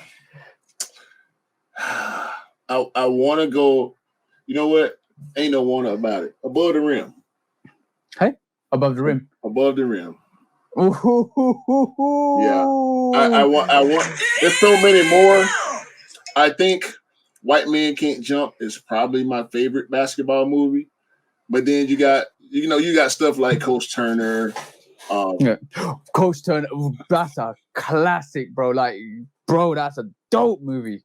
Dope movie. It's a Love and Basketball is probably 1 or 2 on most people's list. Not so much for me. Obviously, like I said, Blue Chips. And Blue Chips is very, very underrated. That was the first time we saw Shaq and Penny play together. Yeah. Or the first time Shaq and Penny actually played together was during that movie. And that's what made Shaq go back to Orlando and tell the Magic, y'all, you are going to draft Penny Hardaway. This is what you're going to do. I need him with me. You are going to draft him, or y'all gonna have problems with me. You know what I'm saying? I tell you what I was gonna say was I when you said Above the Rim, I recollected that Tupac Shakur was in Above the Rim as well. I remember that. I kind of because as soon as you said that, As soon as you just said that, I remembered the poster for it. But now, this is our new segment, bro. This is our new segment.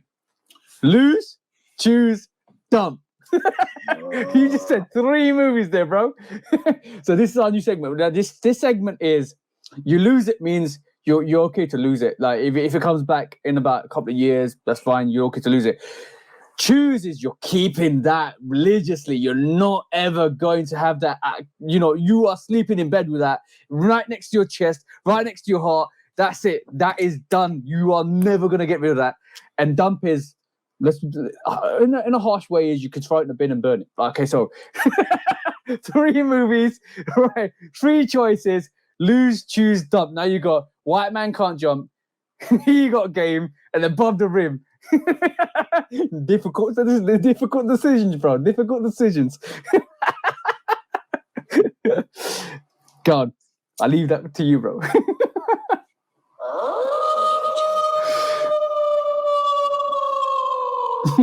He's thinking. Because okay, cool. What are you gonna lose, bro? What are you gonna lose? I know this is the hardest decision you can make because like you love all 3 of those movies, and this is why this is going to be a bit more interesting. And this was Lose, Choose or Dump was going to be based on sneakers, and it could be. We'll go back to it at the end and base it on 3 sneakers that we love, but we have to be really honest and picky. But now the circumstance came around when we mentioned movies, and then you mentioned 3 good movies. I kind of set the alley-oop up for you, bro. Nah, you set me up. It wasn't no alley-oop.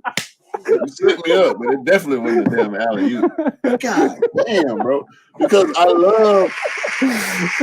love each of those movies for different reasons. I know. So before I give my choices, right?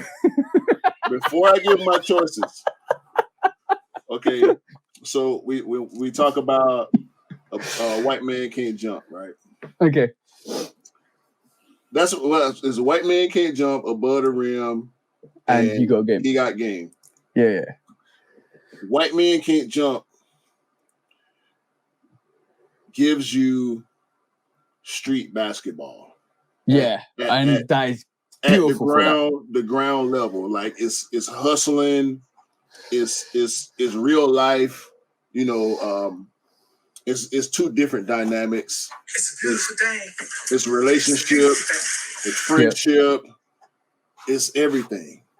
It's like, basically basketball hustle, bro. Like literally, it's grimy, it's street level. I mean, it's you know when we say she like people will say she belongs in the streets. That movie is the streets, bro. You know what? I kind of want a prequel to White Man Can't Jump because Billy and Sydney are such great players. Yeah. It's like what happened? Like we got some of the story in the movie, but I want to see young Billy and young Sydney. Yeah. But the thing is, you know, they didn't know each other before. But then they can set that movie up like The Godfather too, like where you have 2 parallel universes or 2 parallel storylines just meet in the middle, and then when you like, we're giving ideas to directors here, bro. So literally, I don't think it's gonna happen. I don't think. But imagine from birthing to being born to growing to having that influence, and you can have it like a side cut. You have them growing up, high school, next to each other. There you go, bro. There you go. So you can have that. And then the pinnacle being when they meet on court, and that's when the movie for White Man Can't Jump carries on. So you can do it. We basically given the movie producers ideas. Do it. Like do it like The Godfather.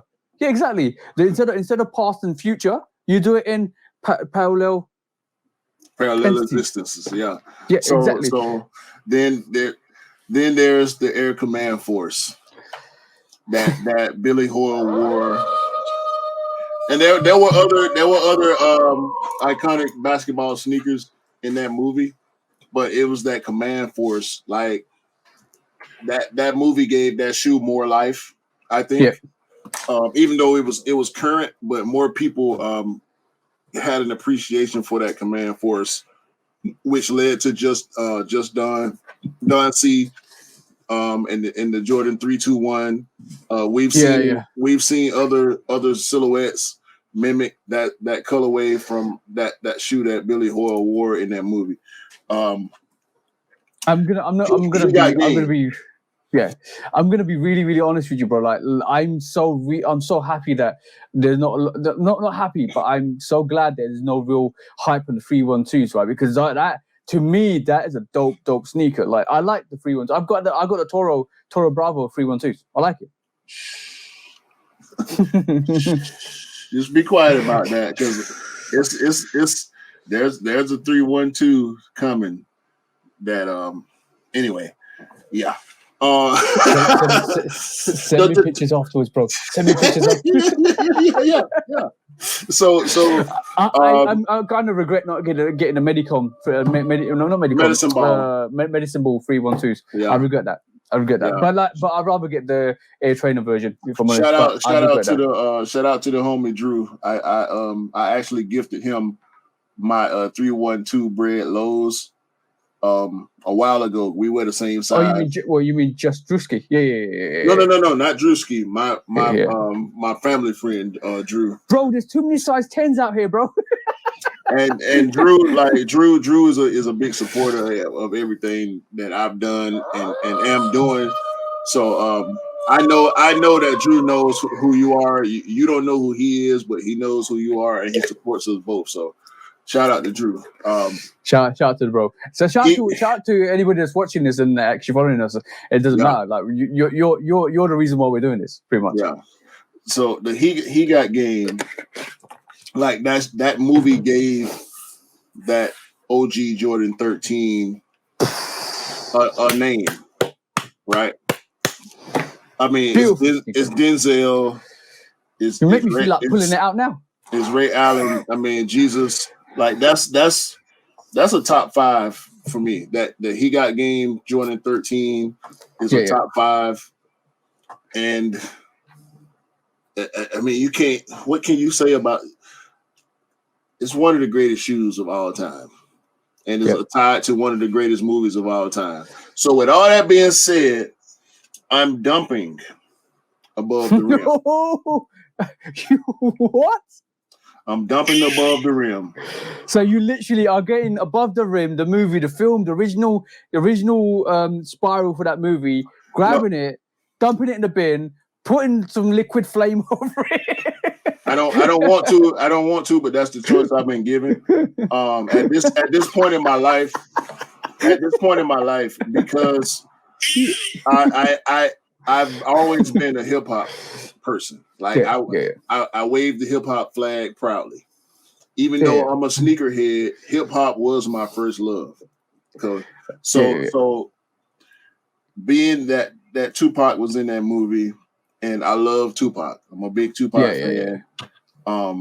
The soundtrack for that movie was awesome. Yep. But as it pertains to this conversation on the Shoe Dog podcast, because I don't remember any sneakers from above the rim. So that's a good tactic. I know they're there. I know they're there. I know for a fact there are sneakers in that movie that we love to this day, more than likely. But I gotta dump it. Oh, I gotta dump it. Okay, cool. And I have to choose He Got Game as the key, the choose. That's my choice. Ooh, I choose He Got Game because of that Jordan 13. I don't have any command forces in that movie. Is not gonna make me want the command force. I like the command force, but I don't need it. I didn't need it like I needed that He Got Game in my collection. My collection would be less than if I did not have the Jordan 13 He Got Game. And it's Jesus. Like, the man's name was Jesus Shuttlesworth. Like, Jesus Shuttlesworth. Like, shout out to whoever named that character Jesus Shuttlesworth.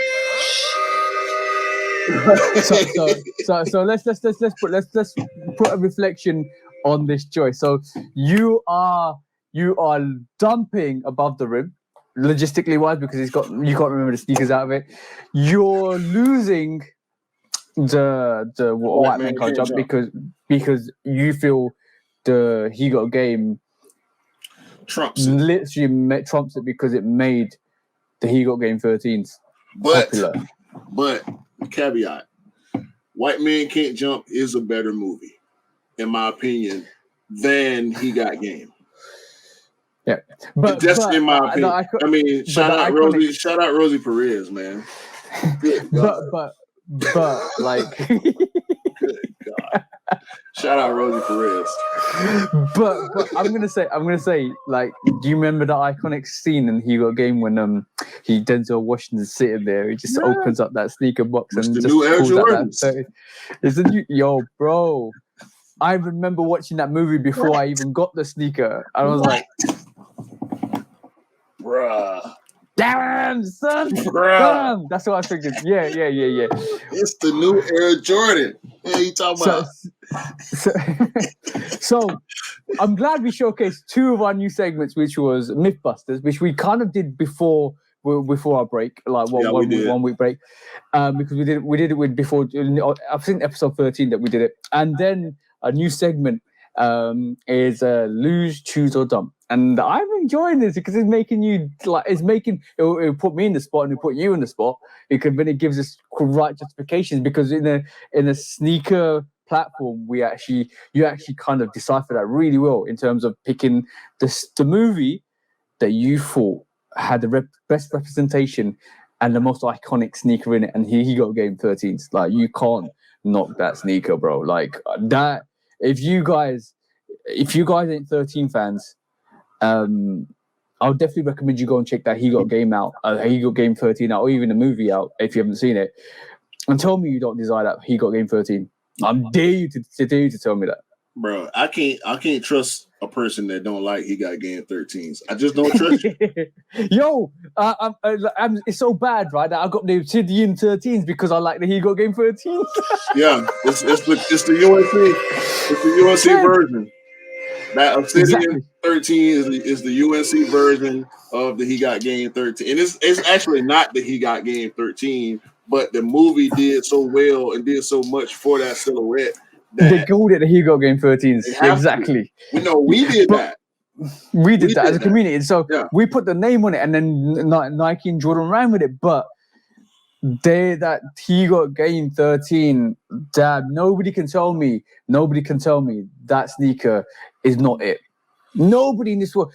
Like, I love 13, so I can objectify other people not liking the 13. Like, okay, cool, that's fine. You guys don't like 13s. I like 13s. I pick up 13s. I wear 13s. But nobody in this whole platform can tell me that He Got Game 13s are not dope. Bro, I will have a discussion with you,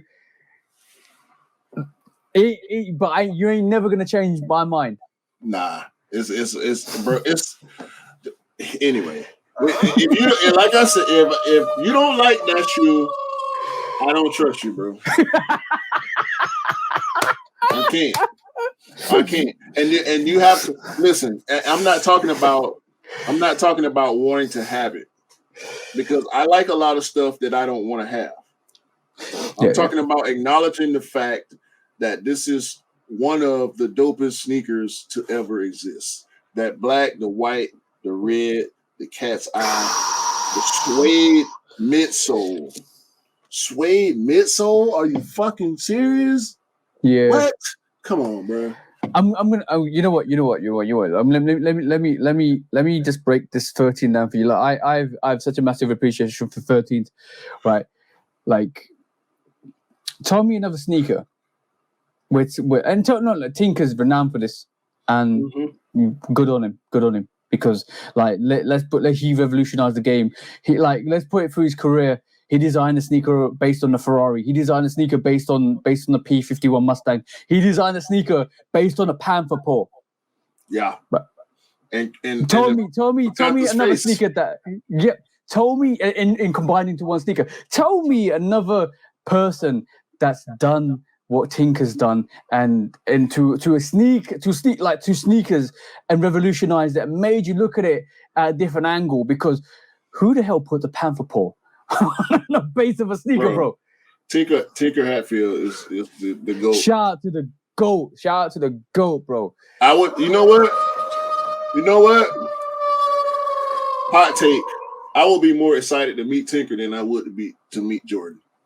Oh, you know what? I second that. I second that. The fact that Tinker kept Jordan. He created this thing, all these things that we love, bro. And like I can't. It's just from being a creative person. Air Mag. Let's just put it, Air Max ones. The bubble, bro. And he had to push. Jordan. He had to push to get that. Like, bro, like we would not that right there, that air, that visible air. He had to fight to get. I read about the Air Trainer 1. Did you know reason why I love this sneaker, the Air Trainer 1, even more and more the more I pick them up. Have you seen the Swiss? The Air Trainer 1 can be used for any sport. You know how much criticism. Yeah, it's cross trainer. You know how much criticism Tinker got for designing this? Hella. Because he got told, you take it away from the basketball range, you take it away from the running range, you take it away from the tennis range, you take it away from other sneakers.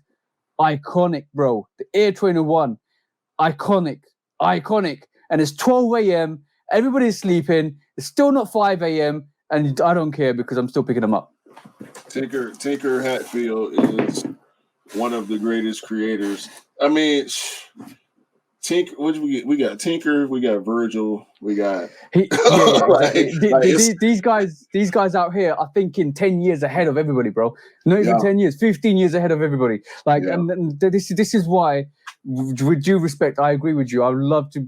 Like, let's just put it this way: it's been the trifecta from the start. Since the Jordan 3, it's been the trifecta for Nike: Tinker, Jordan, and Phil Knight. Yeah, that's been a trifecta. If it wasn't for these guys, we will not be in the situation we are today with sneaker culture. I'll tell you what, if you don't like he got game 13s, you take this with you. Take this with you. I got my version now. Thank you, Q. If you don't like he got game 13s, you take this book. All right, and you put it in your back pocket, and we gonna jump in the river or something. Okay. We got a bit too passionate there, bro. Nah, bro. That like ain't no two about that. There's no too passionate, and ain't no two ways about that. If you don't like that he got game 13, you need to reevaluate your life. That's all. Okay. Now you know what time it's. You know what time it is, bro.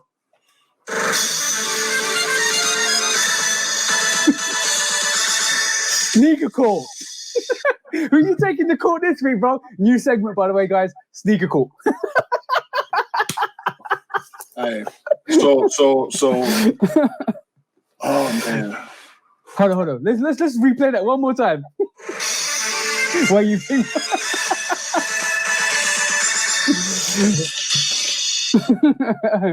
Okay, cool. This is the case of Nike don't want my money. You actually took it there, bro. I actually thought you were going to drop this one. I almost dropped the case. But the lawyers were in the building. Then you let them go for intermission. Now they're back in the building. We almost dropped the case. And Nike tried to plead out. They tried to plead out. I ain't gonna lie. They really tried. They tried to. We tried to come to agreement. We tried to settle it. But fuck that. Nah, we gotta go now. We gotta go now. And by the way, this is where we actually go in and either give them the book, the Shoe Dog book, which means bad behavior, lock yourself up and never come out. Guilty. Guilty as charged. Yellow, I think, is going to be okay. Cool. Suspect. Red has to be you're in remission.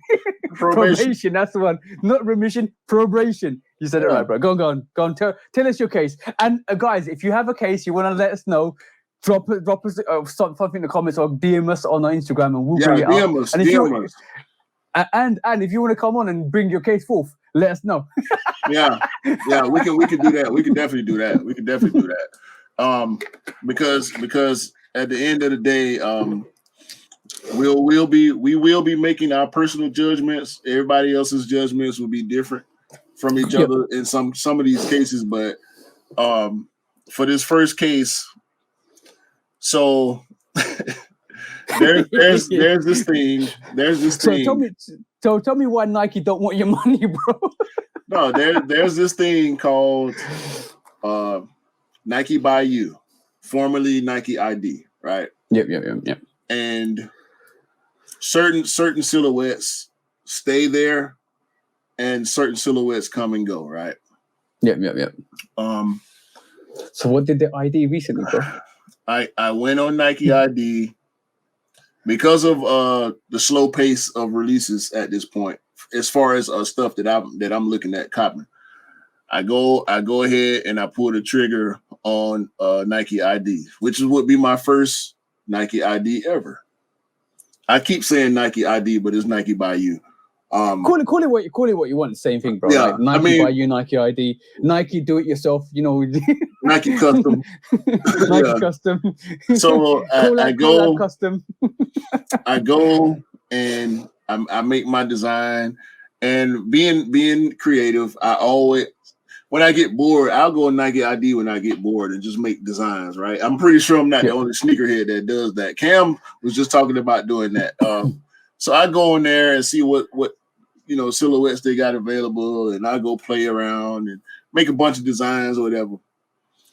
So this time I went in with intent. Yeah. I made a design and I hit the button. Get the email. We received your order, blah, blah, blah, blah, blah. 4 to 6 weeks, because they're making your shoe, one of one. Yeah. Couple days later, maybe 3-4 days later, I get another email. We're making your shoe. Yeah. Oh. Now I'm feeling, I'm like, yeah, they're making my shit, right? About 5 days later, I get another email. Your order has been canceled. What? What? So they went in the process of making your sneaker and then literally saying, sorry, we're not going to fulfill our order. 2 weeks in, bro. 2 weeks in. 4 to 6 weeks. I gotta wait to get this sneaker already, right? And now me and you, we didn't had conversation about t-shirt designs and logo. I done made new logos and not because I got this shoe coming and I want specific gear to go with this shoe. Yeah. Because this is my one of one Nike ID, blah, blah, blah. And I'm geeked up, bro. Like, I'm through the roof about this shit. So when I get that cancellation email, I'm like, what the fuck? Oh, damn. First thing come to my mind is supply chain shortages, right? Yeah. Could be. Maybe they ran out of the materials I picked. Maybe they having a hard time. Nah, fuck that. Go to Nike. Contact us. Get in the chat with whoever. And they're talking about, you canceled your order. No, I did not. Hold on. Did they accuse you of canceling the order? Yes. Bro, you serious? They told me we canceled the order per your request. I ain't request no shit like that. Hold on. Did you upset your missus that day, bro? No, bro. No. She can't even. I'm pretty sure if she tried, she could get into my Nike account, but she wouldn't do that. No. She didn't even know. She didn't even know I had the shoe coming. right? Because when I told her about it, she was mad. Man, so I'm talking to the people. You canceled. We canceled the order per your request. Wait, what? What happened? Give me a minute. Let me see what's going. No explanation.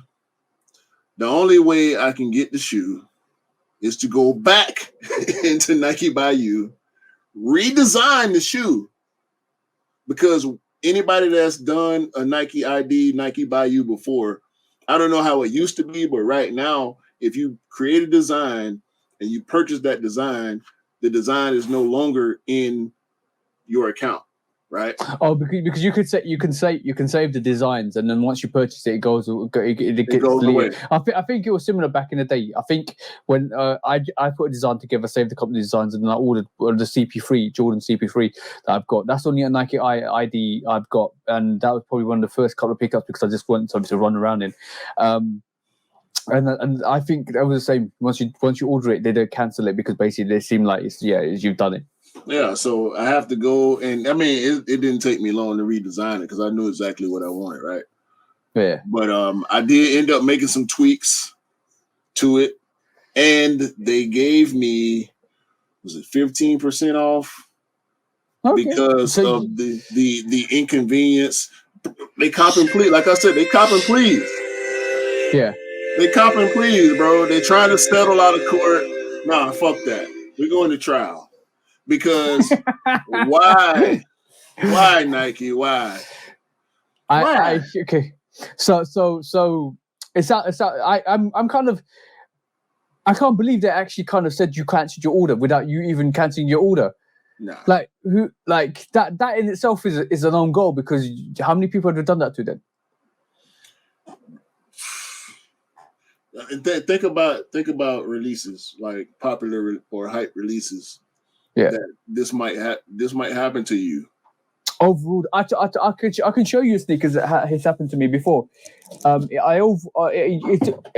you overrule that? The Tinker 3 is a sneaker that I basically copped in my size, right? And they told me it came through, everything came through, and it came like I got my order confirmation and everything, and then like literally like next day or the next couple of days, it was like your order's still pending, no confirmation. And then it went through, and then after that it was like, oh sorry, we can't fulfill your order, sorry, we have to cancel it. Like, what are you talking about? You took my money, you confirmed it, and now you don't want to give me my sneaker. And then they kind of like to apologize, and then like 2-3 days later they came back and said, oh sorry, we made a mistake and here's your sneaker, and they sent me a sneaker. So like, I totally understand what you're talking about, bro. Bruh. So how can you mess that up, bro? And so what's going to happen? What is going to happen to the shoe that I originally designed? Are they going to stop making it in the middle of production because the order got canceled, or are they going to finish it in a different way? Are they going to finish it the exact same way, send it to an outlet maybe in a country closer to the factory just to get it out of there, and it's going to have my name on it? It's going to have my name on it. When they print the tag out and slap that tag on that white Nike ID box, it's going to have my name on it, but I ain't going to get that shoe. I'm going to get the alternate version of that shoe. They might as well give me a fucking design contract. Like, imagine if you got both your sneakers 2 for 1. I'll take it. Then we'll have to reverse the decision.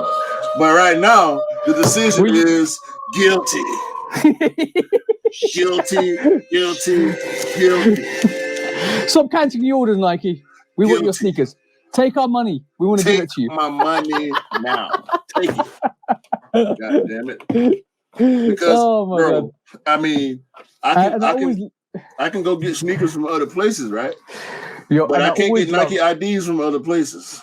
Yeah, exactly. I'm always gonna say what E always says is, it's like literally the company that you like. do you have to kind of plead them to take your money? They don't want it. Yeah. We love the products and we hate the business. Yeah, but how we got into a situation where we are now pleading a company to take our money? when is that? When has that ever been a business tactic? Oh, that's genius level, bro. That's genius level. You literally repeat. Big companies ask you what in your business. Nike's out here thinking, I don't need your business. Nah, I don't want your money. I want the reseller's money. Nah, you ain't wrong there, bro.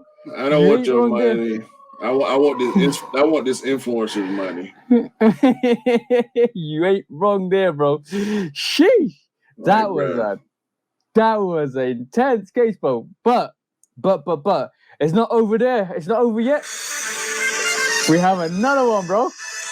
Another one. Case number 2. Another one. So okay. It might be 3 cases on this one, but like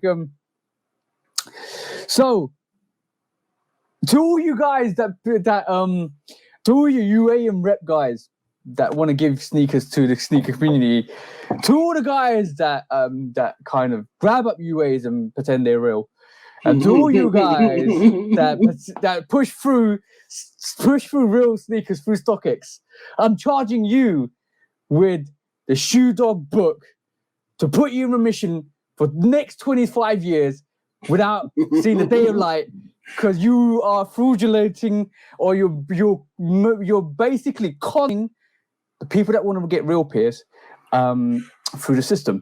So let's talk about that, bro. Let's talk about that. So a lot of these Power Rangers out here. The fact you called it Power Rangers, bro.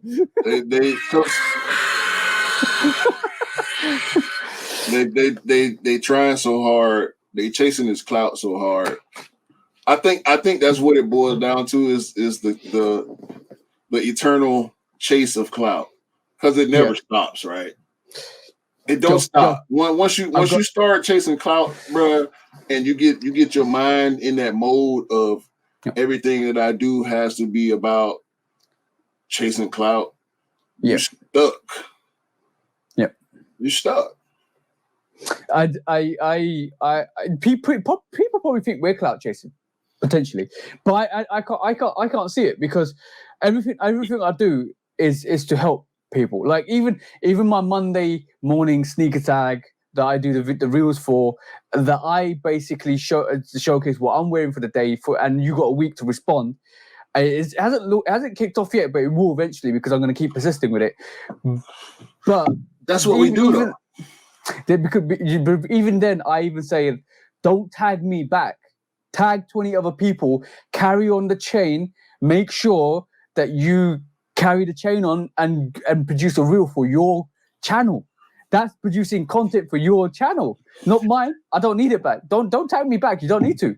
I want you to keep carrying that chain on, and eventually influence people to make more reels for themselves, to actually develop their content, to actually bring an audience to their channel.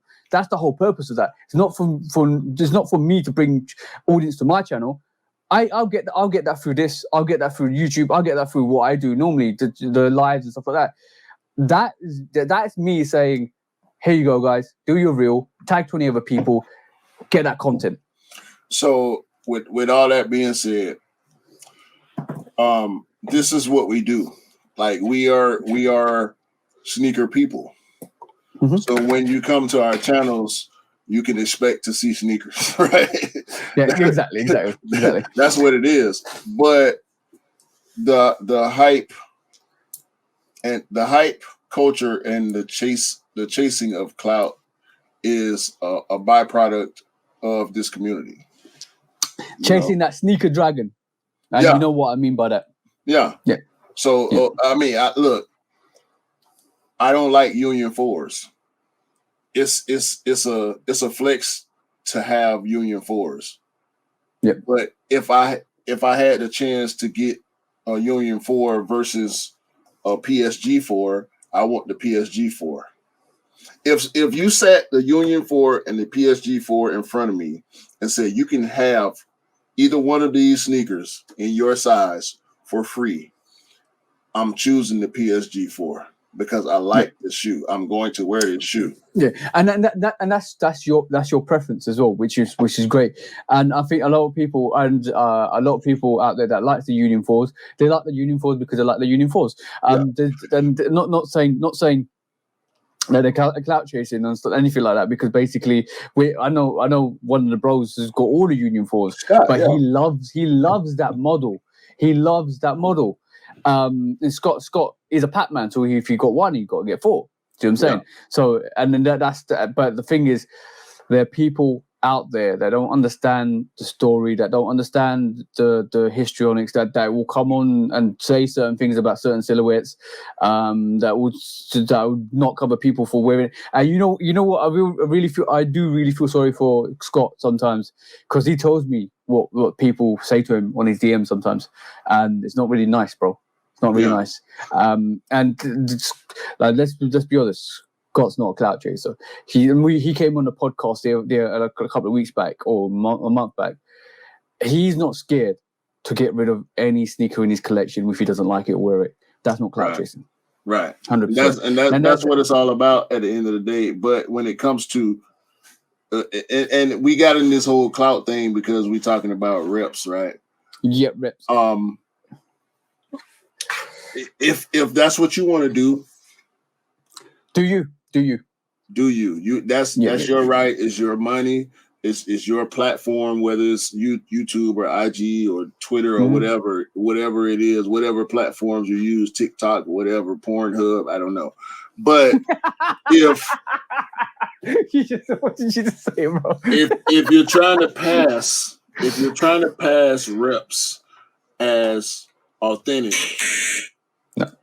no, we ain't no pass for you, ain't no sympathy for you, ain't no conversation for you, ain't no attention for you. Because once you get stamped with that, that's what you sticks like mud, bro. Sticks like mud. Yeah, stick like glue, stick like honey, stick like molasses. Like you ain't, bro. It's sticky. It's sticky like the nectar running down the honeycombs through the bees, and it's gonna stick to you for life.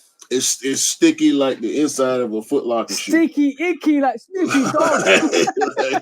like, bro, you ain't living around me, bro. You cannot live around me, bro. That's not the existence that I'm gonna have. All right, because I ain't no.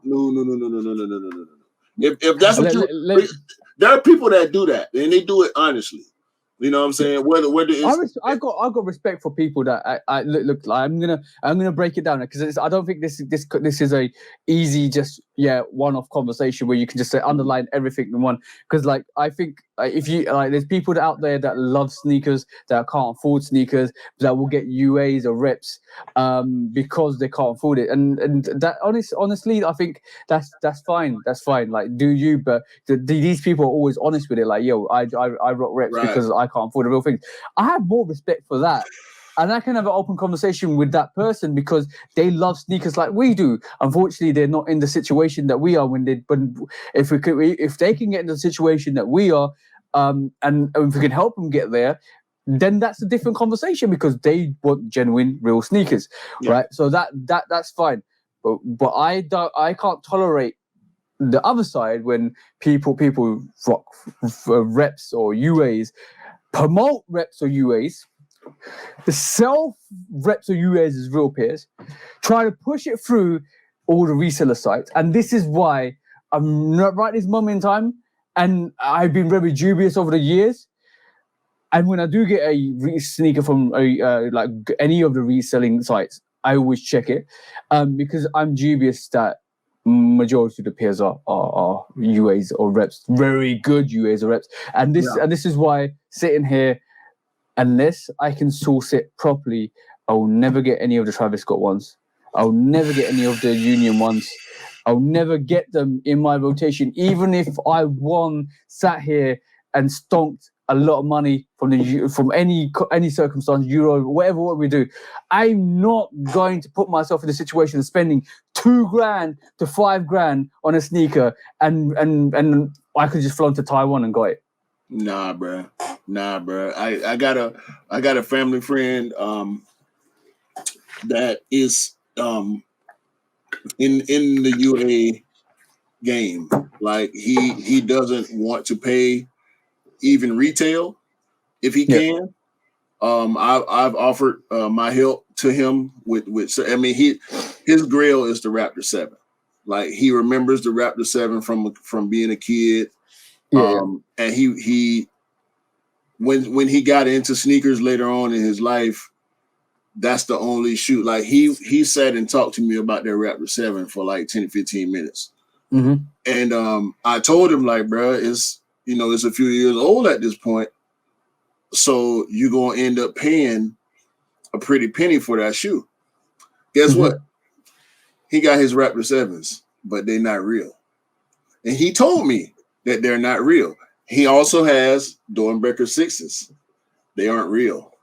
He told me they aren't real. Now, he's not he's not active in the community. He just likes sneakers, and he likes certain sneakers. When he see it, he want it, he'll get it, and he gets it for that UA price because he's buying UAs, and he knows that the quality is going to be different. He knows that the color might be a little off, but he don't care. Yeah, he likes the way they look when he get that toe down view, and that's why he does what he does. And like some of the arguments, like that's totally fine. It's totally fine. I've got Dornbecker 6s up there somewhere, and the thing is, I had to order mine off StockX because they don't do Dornbeckers in the UK or EU because it's American limited foundation, so it comes out in America. And the whole next week we're taking all the resellers to court for selling Dornbeckers for a higher price. I'm going to do that because that's out of order. We are doing that next week, but. From my perspective, I kind of you got to look at UAs in a wider spectrum. Why is it a UA? Okay, cool. Why is the UA there? Because it's hype. It's hype driven. We've had this conversation on a live the other day. Why is it driven? Because of the hype. Who's responsible? The manufacturers and us in part because we want them so badly. We it's supply and demand. We all know that. So if there's high supply, low demand. If there's low supply, high demand, and obviously that enforces UAs. But you got to also look at the other narrative of it. UAs basically go against some human right laws in the world because basically all of a sudden you're making workers work in a facility that's really like not great for the actual living space and human rights. You also emphasizes crime. So most of the money that they manufacture from UAs goes back to profiting crimes syndicates around the world. Because like let's be honest, like the big bit the people that actually go and do UAs belong to a syndicate that's all linked to a higher organization. So it's a proven fact. It's a proven fact. And then you're also taken away from the designer that actually did it. So now it's a moment in time. You do, if you get a Jordan 3, 4, 5, 6, whatever, you're basically slapping Tinker in the face. In my perspective, because you've taken the originality of that design and what the meaning behind that design is and the origin. So Tinker spent like nearly however long design that sneaker, maybe a year, 2 years, 3 years, 4 years, 5 years, whatever. You just basically said copy and paste. That was 2 seconds. And also the current designers, that come up with the new retro colorways and spin-offs of like the Air Trainer 1 SP. That's probably not a shoe that'll get repped, but we see so many. I mean, I saw patent bred ones in like August. Dude walking through the mall, and they were obviously reps. Yep. And like, it infringes copyright laws, massive copyright laws, because it's a copy. It's not the real thing. It's like, and however much however much people might justify UA's reps or fakes, you can't justify the higher picture or the higher moral stance, which is there's a lot of stuff that happens off the back of the UAs that we don't see, that we hear about, we don't see, like crime, murder. You like, this is serious stuff. Economic, like some governments run off the economics of UAs. So you're not only funding your habit, you're funding other people's habits of fraudulent activities that and that's taking the bare minimum. That's like just touching the surface. There's more that goes down to that. Like, bro, why is that, like, human rights? Why do UAs have a guideline? Tell me, bro. Why do they have a guideline? Probably because they can't see what they're doing, because they in not too well lit places when they're doing this stuff. And why is that? Because they want to run down the cost of the production of that. No, they got people working in bad conditions. Yeah, and we can hold big brands accountable for that activity. In the past, Nike's been guilty of it. In the past, other manufacturers have been guilty of it. In the past, nearly like all the fashion retailers have probably been guilty, or some sort down the chain line that has happened, and they had to rectify it. We can hold big businesses accountable. Who's holding these UA people accountable? Because that's slave labor. Man, that is literally slave labor. I get DMs. I get these random DMs constantly all the time, bro, and it's so irritating. And it's always when I click on the profile and see who this is trying to, because it's not always a bad thing, right? Sometimes it's somebody that you don't follow, or somebody that's got a private account and they want to get at you, and I go and check the profiles when I get these random messages that I have to accept, right? And it's best quality, best price, and they holding up shit. They holding up shit instantly, bro. They holding up shit that came out 6 years ago. And instant delete, bro. Brand new. Instant delete, bro. Get the F off my page, bro. And I had a guy approach me. And I'm not gonna say his name. No, I'm not gonna shout him out either. He approached me about UAs, right? Telling me he got the plug. I'm like, what plug? He said the Korean plug. Like, okay, what Korean plug? Not everybody. Not you. You're not automatically selling reps because you're Korean, right? Like I can't do that. I'm not gonna do that. But I'm not gonna be racist. I'm not gonna put a stereotype on somebody automatically. Then this was when the Jubilees were about to release, so almost 2 years ago. Yeah. A year and a half ago or whatever. Yeah, man, I can get whatever I want for $140. Man, I'm like, nah, bro. I can't do that. Come on, man. We go in, we buy bulk. The more we buy, the cheaper the price, all this shit. Nah, bro. And that changed my relationship with him moving forward. Yeah. I mean, the man had multiple Jubilees, multiple the Black Royal 13s. The man was buying Chunky Dunkies. The man bought Canary Fear Gods. That shoe was impossible to get, bro. That yellow Fear God. Come on, bro. He posted a pair of Fire Red 4s with a red air bubble.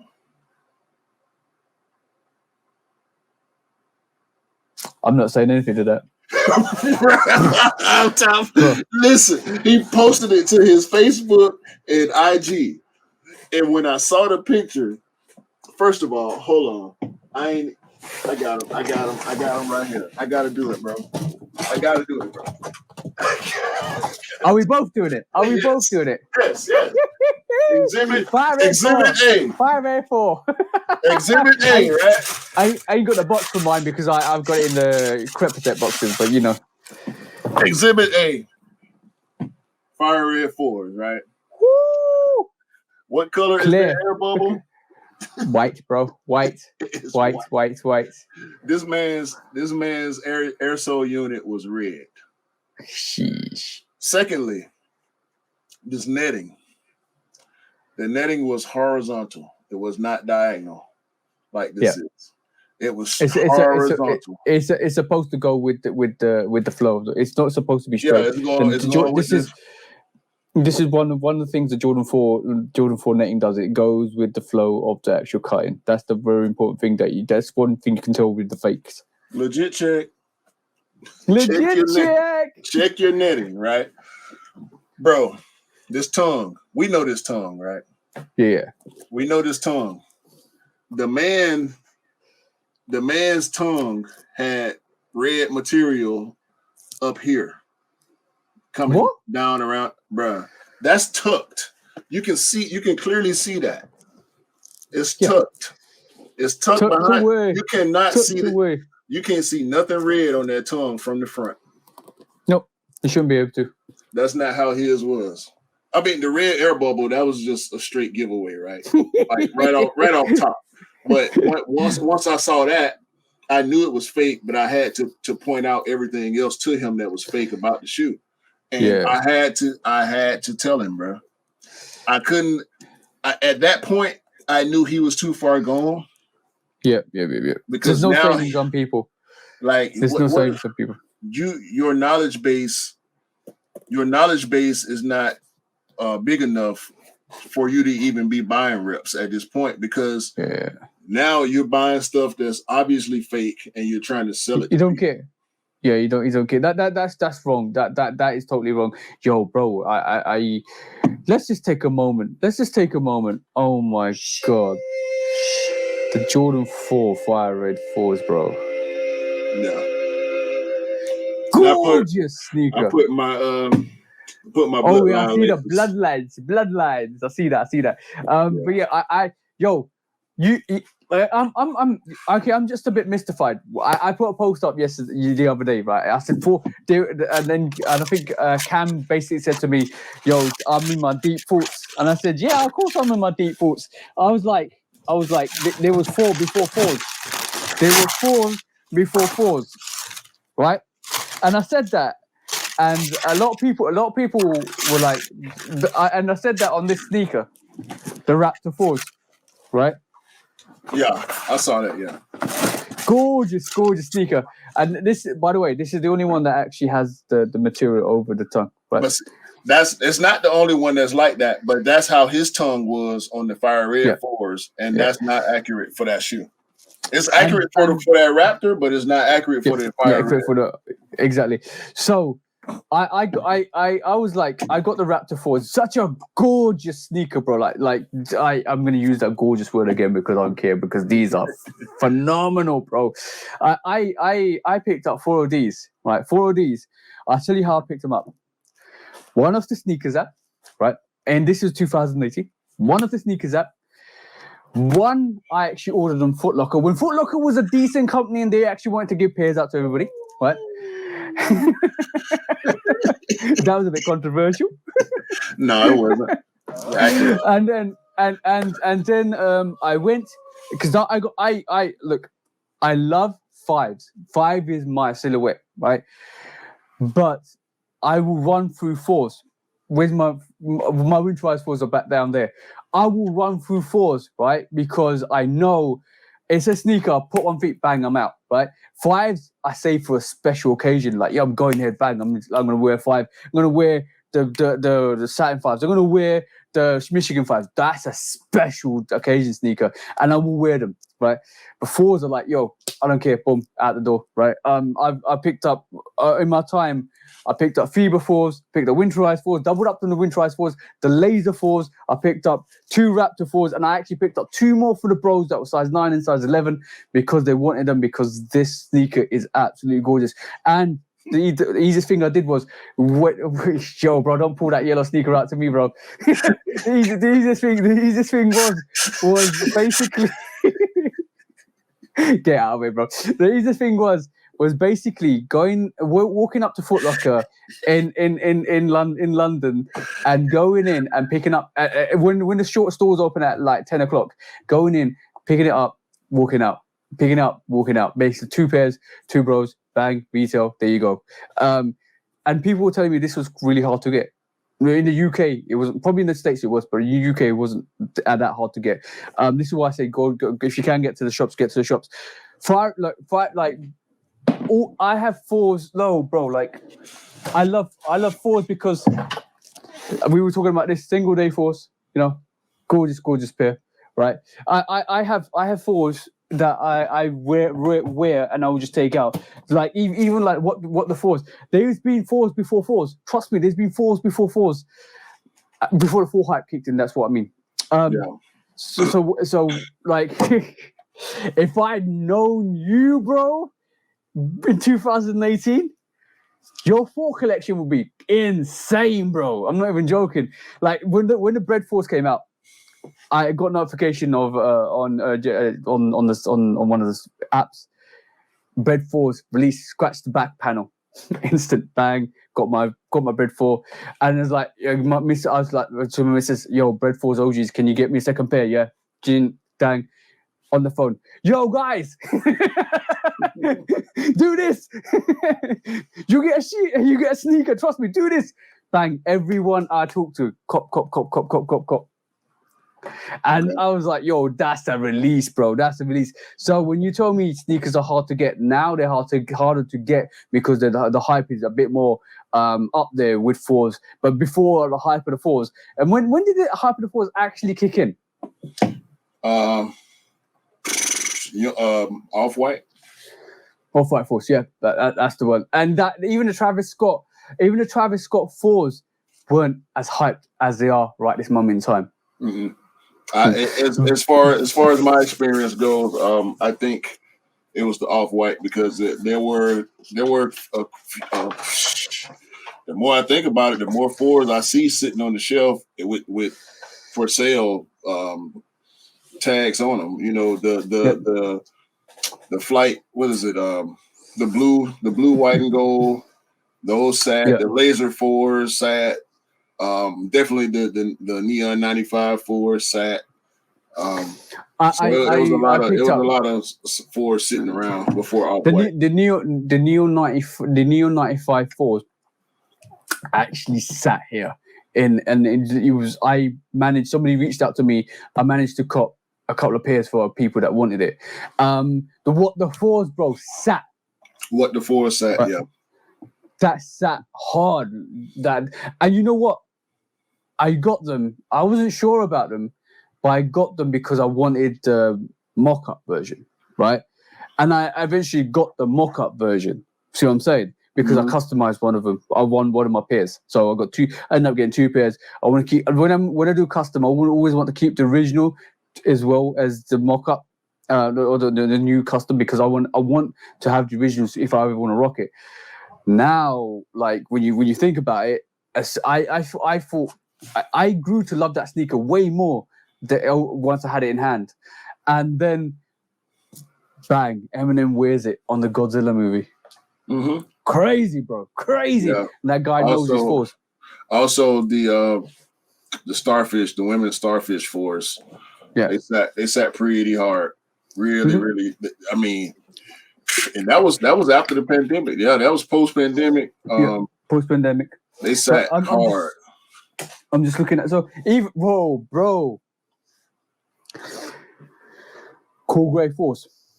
Cool grade 4s were available. Also, I regret passing on that shoe. I actually knew a guy that worked at Athlete's Foot, and I could have easily gotten a pair, but I chose not to get that shoe because I wasn't as fond of it then as I am now.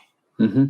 And I regret it slightly. It's not like, ooh, I'm butthurt about it, but definitely a dope pair. Cool, great 4s. That set heavy. And what do? You don't listen? Well, I just cop. And as many times as the Lightning 4s restocked, they was gone, moving. every time, every restart, gone. 1 minute, 45 seconds, 2 minutes, gone. And I'm gonna look through column.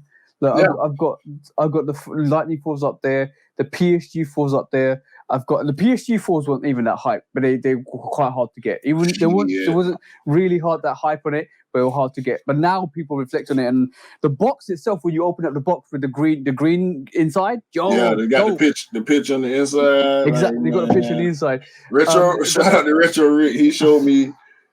He had it early. I think I did an early review from his pair, but that PSG 4, that's top 10 in my collection right now. And you're forcing me to do this because like I'm gonna do this off the fact that yo. You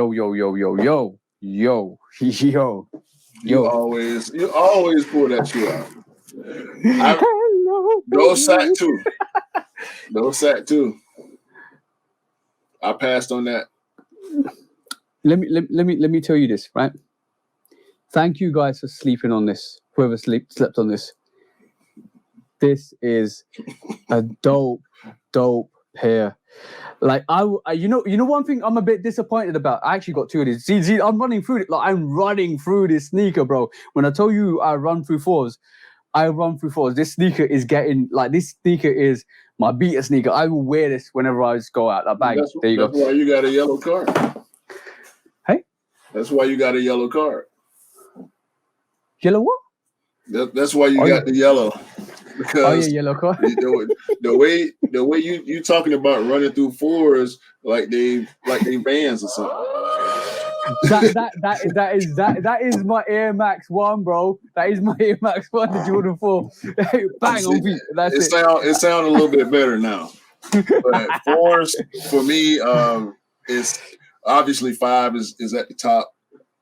But that 3 through 6 range, it's like, bro, you can't hardly go wrong with those silhouettes. Like 3s, 4s, 5s, and 6s. Like you gotta have at least one of each silhouette if you're a sneakerhead that collects Jordans. Yeah, and before we end the conversation of those 4s, I'm basically gonna say I'm a bit disappointed because when me being me, when I checked the release dates and I was seeing what was coming out, there was a habanero version of that winterized 4. Mm-hmm. Yo, Jordan Brand, where at? That was the trophy room for us. Yo, they were gonna. This was gonna be habanero winterized. Oh, bro, that looked dope. The mock-up looked dope. Yeah, man. Unfortunately, I think it was just a mock-up for clicks. Yeah, and but by the way, this material is soft because it's stiff when you get it. First of all, winterized 4, but when you wear it and you rock it, it breaks in the material really well. So that's nice and soft, very nice and soft. Yeah, it's got some patina to it also. Yeah, but going back to the cork. The cork case that we've got in terms of UAs and fakes and stuff like that. There's so I can tolerate people that wear fakes and say they're fakes because they can't. Obviously, the circumstances dictate the fact that we can't sit here and be sneaker snobs or police people from wearing what they're wearing because that's not what we are. And in retrospect, I like from a UA point of view, if you rock fakes and you say you rock fakes, and because the fact that you just rather it makes economical sense for you to rock fakes. Good on you. But you got to remember, you got to keep in mind that there's other potential things that you're funding with your money because it's not as simple as it's cheaper materials, it's just cheaper sneaker, it's cheaper manufactured, blah, this, and it's direct from the VUA companies. You got to remember that it comes with a lot of stigma as well as it just isn't not a sneaker. It comes with a lot of stigma. But because you're passionate with it, I respect that. I respect the fact that you really want it and you can't afford it and you get it. And I respect that. But I say probation. But what? No. If you wear US, it's fine, and you acknowledge you wear US, fine, right? I can't knock you. I'm not knocking you for wearing that. But I personally will never wear or knowingly wear a UA. right? But if you are out there and you're listening to this, right, and you push through fakes through all the reselling sites, you tell people that your fakes are real, and you tell people that you basically are the plug for real sneakers, this is for you. Spend your time in court, spend your time in prison, and don't ever come see the sunlight. Guilty. You're getting the Shoe Dog book of disapproval. Guilty. Guilty as charged. Guilty as charged.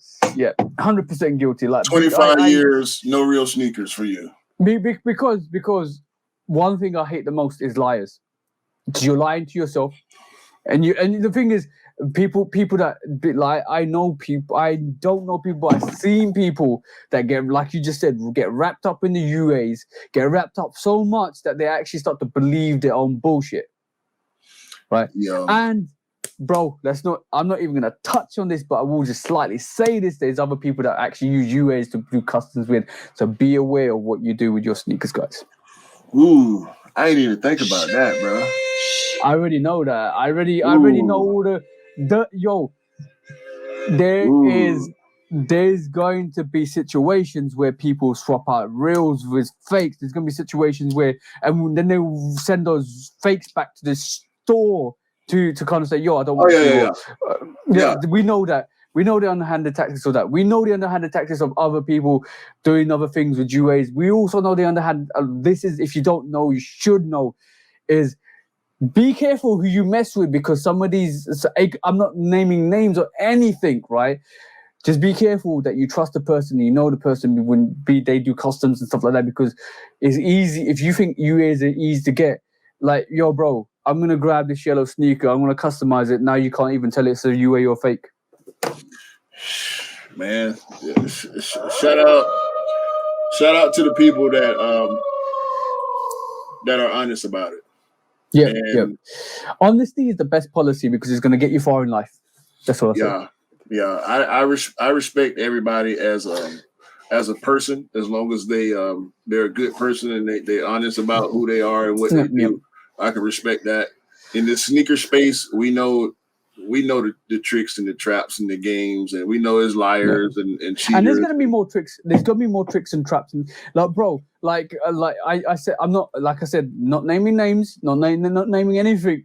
Right, but if you feel a certain way about me, what I'm gonna say right this moment in time, then you need to really think about what you're doing, because there are people out there that will pick up these fakes as pre-orders, right, and start selling them. Boy, right? Yeah, that's a whole new conversation. So when now, I told you, now you paying double, triple early price for UAs. Yes. So I'm just putting everybody that wants to get real pairs and don't want to get conned or duped or fraudulent or be involved in any fraudulent activity onto knowledge, because like, if you're pre-ordering sneakers from a reseller, be it any big platform, I'm not going to name names, be it any person, please, please, I'll beg you, go and check your sneakers out. Go make sure when you get it in, it's verified. And now the question is, if any of these resellers, okay, how are you gonna I'm doing this because I'm praying for you guys. How are you gonna verify that trophy room is legit or fake? They already did. They know it's fake. They know it's fake, and they want $1,000 for it. I'm gonna leave that there. Bro, because basically, how can you tell? How do you know? How do you know the trophy room that you got is real or fake? Because there's no pair you can grab that is actually authentic to your knowledge to verify that sneaker. Like, they might even change the stitching on that. They might even change it so that it hits the tick. But you don't know that because you don't know how it was manufactured, developed. So now when you grab a sneaker, how are you telling it's real or fake? Boy, I'm hey, not, and guys. I'm not even knocking that you got trophy room ones. You had trophy room ones. Hopefully, it's legit. I pray for you. It's legit. Yeah. Just put a black light on it. Just check it. Check it out for yourself. Check for stamps. Checks for any irregular. I can't even say it. Any kind of irregularities. there's one irregularities. I can say it when somebody else says it. And check for any irregularities on your sneaker, like stamps, like any kind of embossing, any kind of stitching, detail, guidelines, anything like that. Please go and check your sneakers out. Please make sure it's legit. Please don't overspend the money on UAs, because I know how I would feel if I had a UA and I spent £1,000 on it. I know how I'd feel. I'll be gunning for somebody, bro. Make sure you can return anything you buy.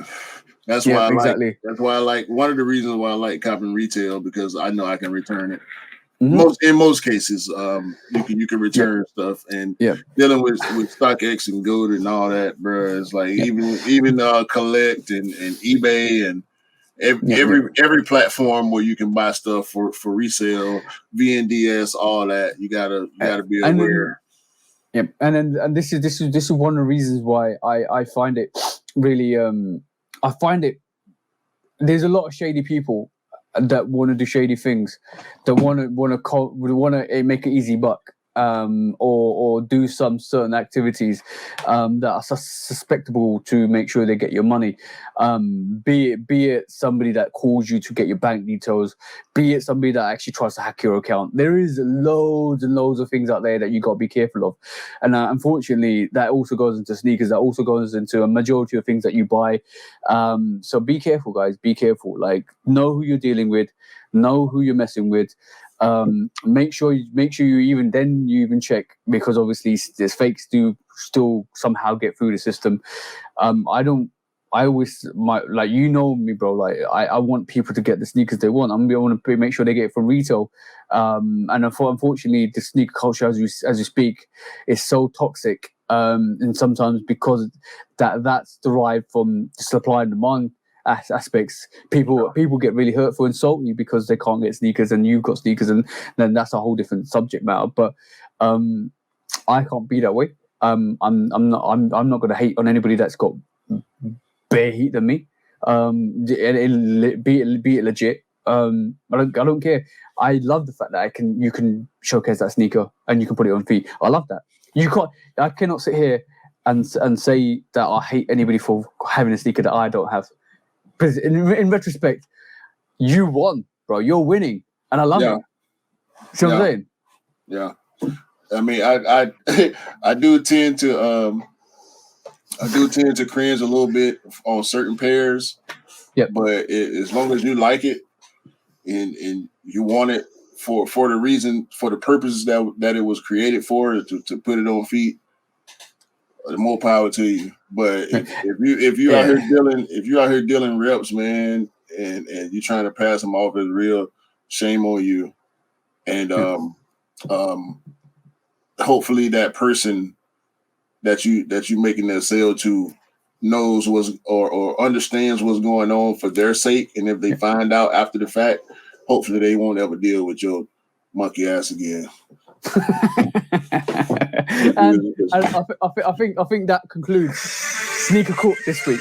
Unless there's anything else that was kind of deep. But like, the only reason why we bring subjects like this to attention is because we want to educate you guys, so that you don't get into a scenario where you kind of spent a lot of money on a fake pair of merchandise that's not authentic from the brands that sell it.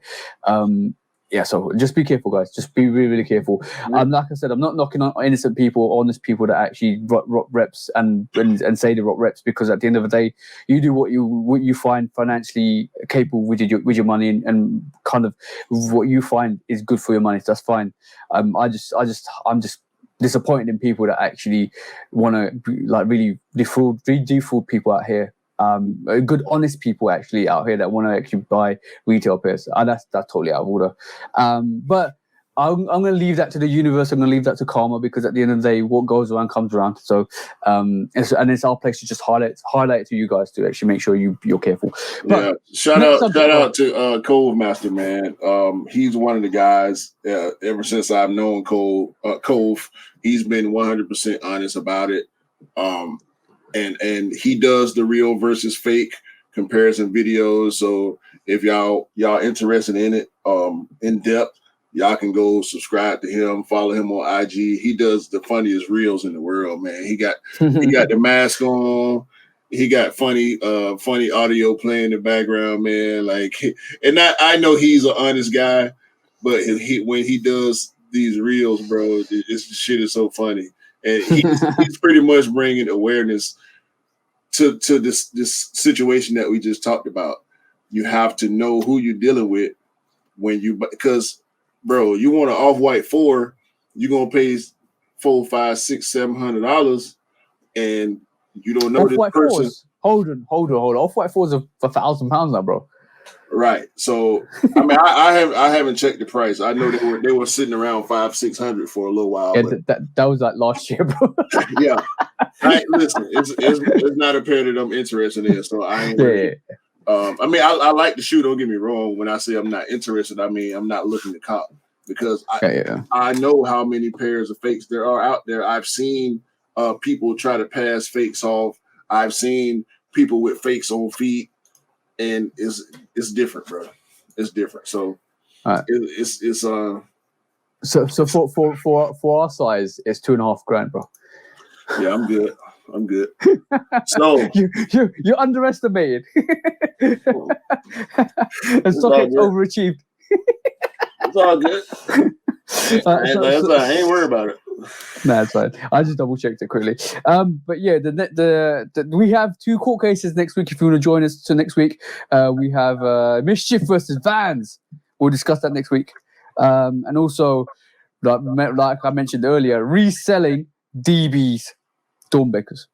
Yeah, that's another thing we need to take to court. But anybody that wants to defend themselves, they're more than willing to come in and defend themselves. Yeah. I think this is going to be the last subject matter for today. As you can see, we got 3 subject matters, 3 new subject matters. One is Mythbusters. Second is Lose, Choose or Dump, and the third one is our sneaker court, which is new to the channel, because I thought it was fun personally. I thought that was fun. It is. Yeah. It is, definitely. And I think that there's one more segment that we're not introduced this week, but we might introduce it from time to time. It is called the What If scenario. Yeah. But we won't go into that today. Look out for that. It's gonna be quite interesting. I'm gonna see how hype beastie you can get. So for this last topic, I'm gonna just let that pass over. For this last topic, I think maybe we should have gone in on this a little earlier, because we are approaching 3 hours. We got like 19 minutes left, but we can't come back after the break and not talk about most likely the hottest shoe of the recent days. Okay. Another one.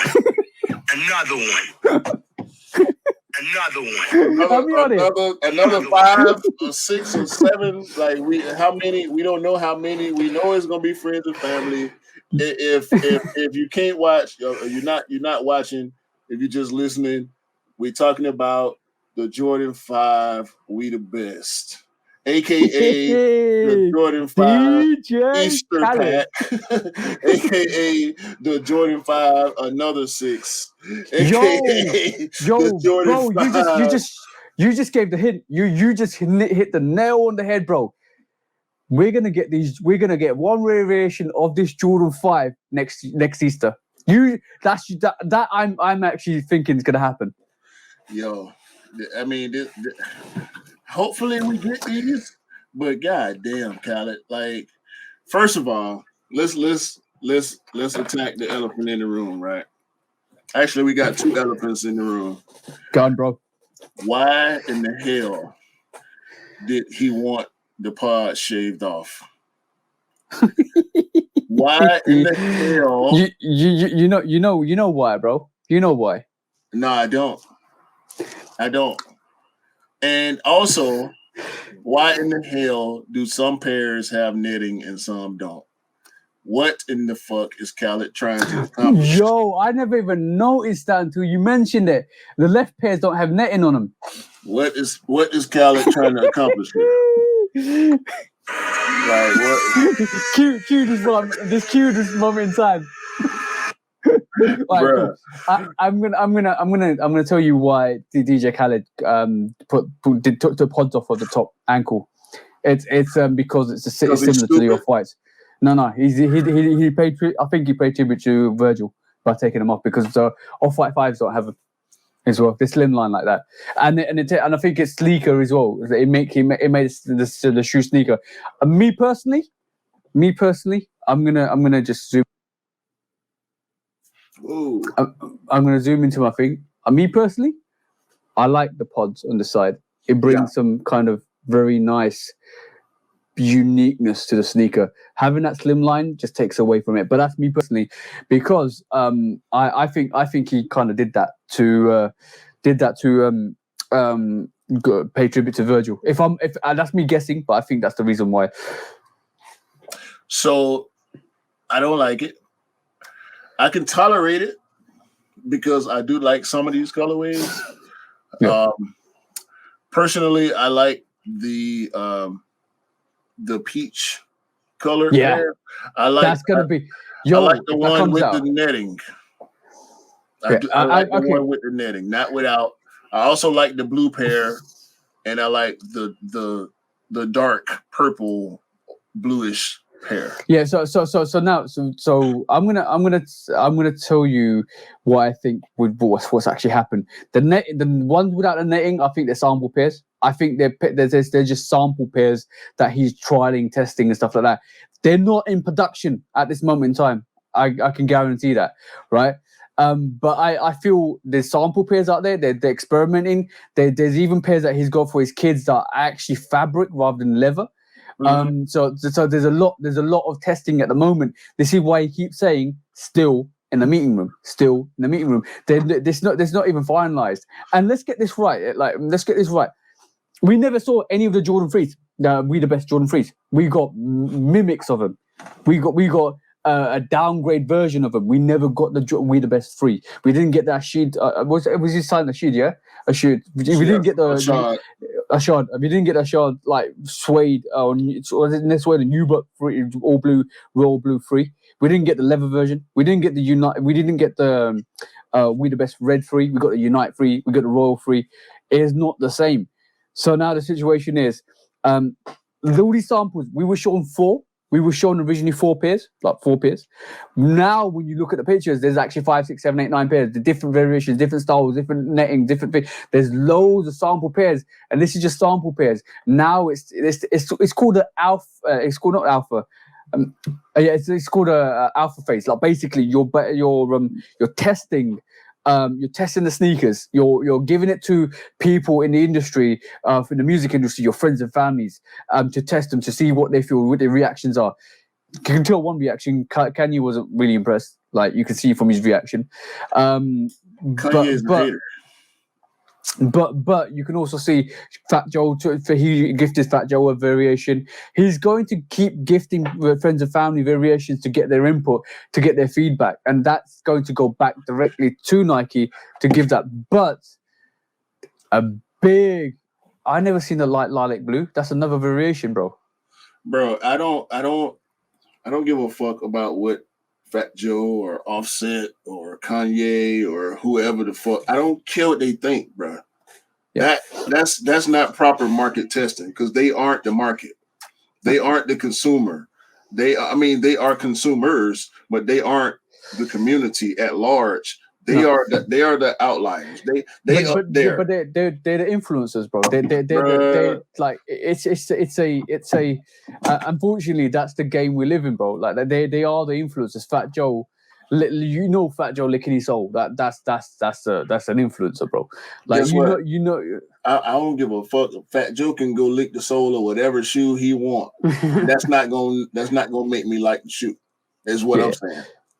Yeah, it's true, but it's the other people that aren't us that look at sneakers will be influenced by Khaled's and the Fat Joes and stuff like that. So we have to take ourselves out that spectrum because No. for us we will like it. Well, for us we will like a sneaker or hate a sneaker that just based on the colorway and the history and the detailing and stuff like that. Yeah, Mhm. so that's a totally different conversation. But when you're talking about the average user, average sneakerhead, when they see Fat Joe in an Instagram picture rocking that sneaker or on TikTok or wherever social media channel they see, they're like, "Yo, I want that now." So that's just developing the hype. This is why in the beta stage, when we see the sneaker, when you see the final product, yo, that could be a different story. But I have little to zero hope of these sneakers ever releasing to the public, bro. I do agree with that. I do disagree with influencers making that much of a difference in the sneaker community. Yeah. That pond that I was talking about a little while ago, we are gonna see this and we're gonna want this, right? Yeah. The casual fan won't see this until they see it on us or with us. You get what I'm saying? They're not paying it. They don't get sneaker news coming through their Google feeds, or they don't follow Soul Links or Sneaker News or House of Heat or Cool Kicks, Nice Kicks. They don't follow any of these platforms. When they go on social media, they seeing different stuff than we seeing. So a lot of the majority of people aren't going to know about this sneaker. We're going to know because we look for this stuff. We live for this stuff. We love this stuff. I don't give a damn. And again, I'm beating a dead horse right here. You got to forgive me. I don't care what celebrity is wearing this shoe. I want what I want. You know what I'm saying? Yeah. I want this fabric looking. I mean, the quilted inside, like the Alma Maniere 3 and 1s and 2s. This glossy plate over where the netting would be, if that's the pair that released, that's the pair that I'm gonna go for. You know what I'm saying? Like, I don't like it as much as I like this blue one with the green accents, or this blue one over here with the speckle on the shark teeth. The green pair. I mean, there are a couple of different versions of the white pair. Even the midsole, like if you go back down to the blue pair, even the midsole, one of them's blacked out at the back, and then one of them's white at the back. White, so there's exactly. so many different variations. This is why I say there's like 7, 8, 9, 10, 11, 12, 13, whatever variations they are. They're still sampling it. They're still giving out things. But like I kind of agree and disagree with you, because I think for us, like they're all if they're the 4 final pairs, they're dope. And as you can see, all of them have got meshing on them, right? Yeah. But like, what I'm going to say is I agree and I disagree. I agree with you that the people like us will only get the sneaker, and people that follow sneakers will only get the sneaker from looking at it when on release date and getting it and stuff like that, because we follow. And people, but the thing is, people that don't follow Nice Kicks, that actually do follow Fat Joe or DJ Khaled or the other publics, they will see this sneaker. So it's the reach. It's basically, let's be honest. Like, let's really be honest. Like DJ Khaled is not the same as Travis Scott. No. Right?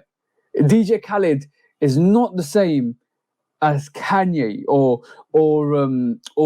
any other. He's DJ Khaled. He brings something else to the plate. So them doing that, and they're giving Khaled that push to make him to the influence that Travis Scott is. That even now when Travis Scott comes out, everybody wants it. So to increase that, you increase the reach. You increase the reach to give it to other celebrities.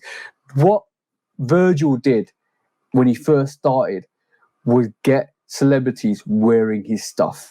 Right. And then we're talking about Off-White as a brand, okay? Yeah, exactly. When we talk about what Virgil did, and the difference for me between a Kanye, a Travis, a Virgil, even a Don C, a Billie Eilish, a J Balvin, a Bad Bunny, Khaled sneakers have not released to the public. That's the only difference to me. I agree with you for that. Maybe for different reasons, but that's why I feel like Khaled is not there, because his stuff does not release to the public. How many shoes has Drake had with Jordan, and now having his sub brand with Nike?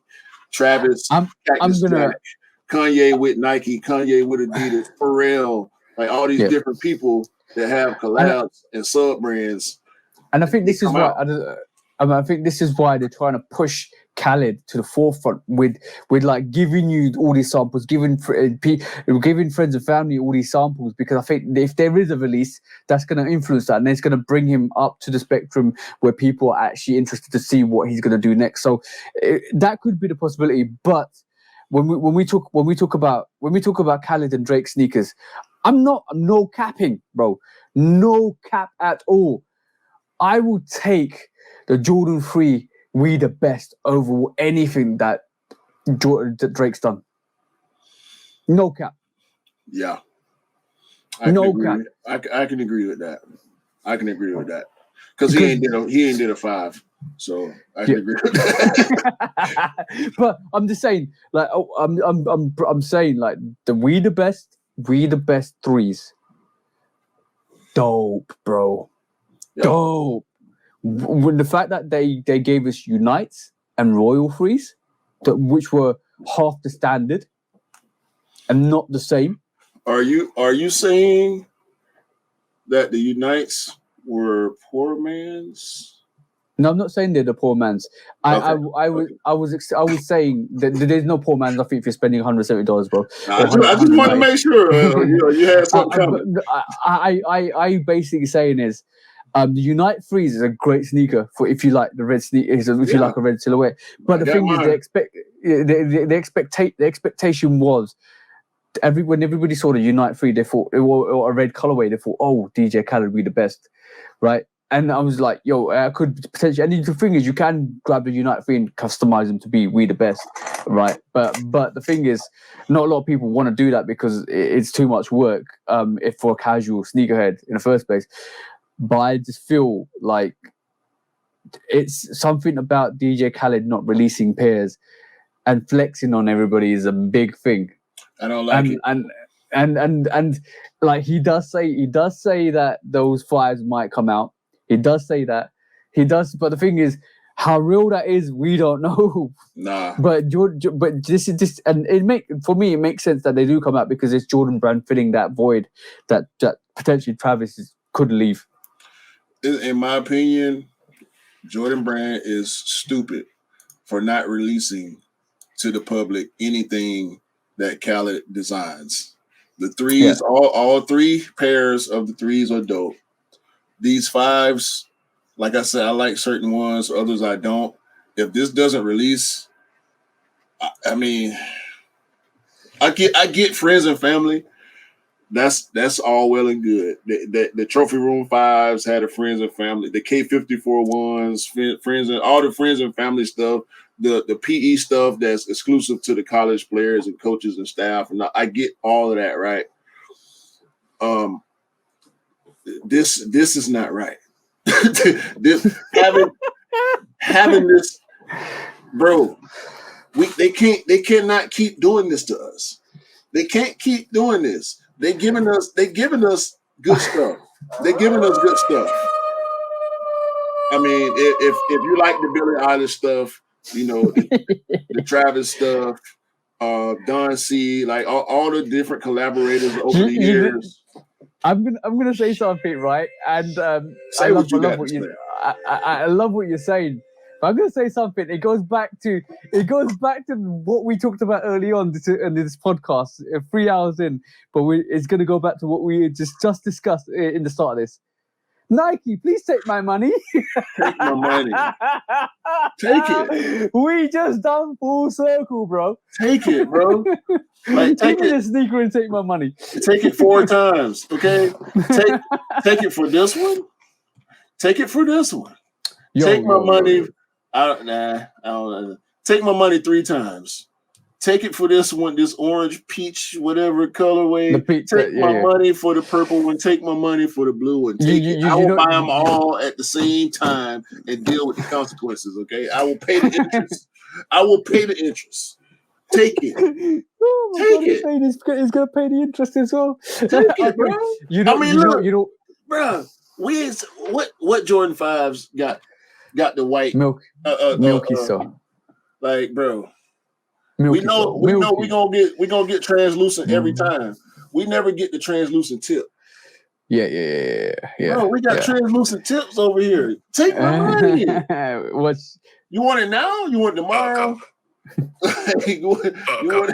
I'll go jump in the time machine and give it to you last week. Like, just take my money. Take it. My favorite pair out of all four of them at the moment. I'm going to give you my order, right? I'm going to give you I think the purple one's my favorite.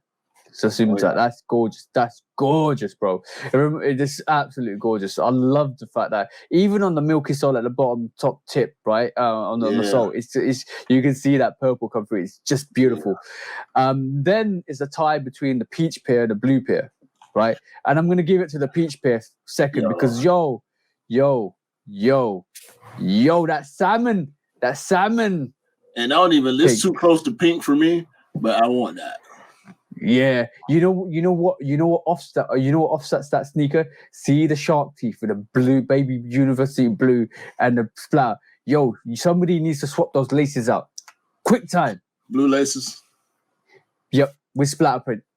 And then my third has to be that blue. Yeah, that's the one. And the reason why I'm not leaning as much towards the white pair is because we always get white sneakers, bro. We always get white sneakers. Yeah, I got about three. I think I got about 4 pair of white 5s. No, 3 pair. So yeah, so I've got the both K54s, the fire red K54 5s, fire red 5s. What do you call it? I'm just looking back here. Oh, the Fresh Prince, alternate Bel Airs. There's loads of 5s that I've got. That I got. So I got those 3 and the Stealth 2.0s. Yeah. So some realistic terms. Oh, and like, the shattered backboard, which is not really white, but close enough. But it's close enough. So even this white is like a milky white rather than a pure white. So in realism terms, this is why I think the white pair is my least favorite. Because basically it's, even though it's a gorgeous pair, I love the lilac purple on the midsole and that baby blue that it comes, or the very light baby blue that comes through it. But the thing is, like, for me, it's still a white sneaker, gorgeous, still. But I love the fact that they're doing different colorways, different styles, and this is why if, like, I'm gonna just get rid of that off the screen. I'm gonna say this: if this ever gets to Jordan brand, please bring out unique colorways, bring out different styles, different colors, pastel colors, earthy colors. Anything that is very complements the sneaker, bring it. I think a lot of people are just fed up with just white, and this is why I don't like the Oreo 4s, because it's just white. We're seeing it with we've seen it with 4s. We got the 5 red 4s. I'm gonna go for the 5 red 4s. Why do I need the Oreo 4s? Right. Simple. Give us the look, Guava 4s, Union Guava 4s. Magnificent. The colorway, magnificent. Give us some earthy tones. Give us some pastel tones. Give us like that 5-pack. That 5-pack from Khaled. Yes. Pastel. Yes. Spot on, bro. Spot on. That's a home run. That's absolute home run, bro. Just take my money. Yep. Just take my money. Home run. Home run. Without a doubt. Take it. So and once they open this door for Khaled, we're gonna get We the Best Ones we'll get a probably a different variation of We the Best 3s, 4s. Yeah. We the best. We need a collab. We need a collab 11. Not a adapt, but we need a collab 11 at some point, and in the summertime too. But I don't know if we'll get that. But we need some We the Best releases. Some. I know they won't be quite GRs. They'll obviously they'll be limited, much like other collabs. But just let them go. Let them fly. Yeah, let them fly. Definitely. Put the pods in them and let them fly. There's a spectrum. There's a spectrum of colorways you can use on the 5, and you could do so much to the 5s, and unfortunately, there's also it's all like I don't like the Bel Air 5s where they took out the laces and put I don't. You didn't. The Great 5. Sorry, you didn't need to do that. They did not need to do that. Do not need to do that because Fresh Prince wore it that way in the Fresh Prince series and stuff like that. They did it, but they didn't need to do that. That was why. I love my reverse Great 5s. I love all my 5s with different colors. Michigan 5s, Oregon 5s, great colorway. And not sneaker I really appreciated when it first came out, but looking at it now, it's just such a great colorway. It's so different when you cut Raging Bull 5s, blue suede 5s, red suede. Bro, give us all the colors of the spectrum, the rainbow on these 5s. I will pick them up. But don't just give us a constant white sneaker or black sneaker. Just leave it to the OGs. So with all that being said, I'm still gonna go for the Concord 5. So the Concord 5 with the black midsole. Yeah, it's pretty much a fire red with purple. But you mean the Midnight Navy 5s? Midnight Navy. That's what they're calling them. I thought it was Concord. No, I think purple or something. No, it's Midnight. No, bro. They need to stop. Pull them up. They need to stop. It's purple. They're purple. They call it. They dropped it. Somebody dropped it in the group chat. In our group chat, and it was actually Midnight Navy. They called it. Oh, that's the total different sneaker you're looking at, bro. I was about to say we must be talking about a different shoe. I'm talking about this. Hold on, I'm gonna pull mine up.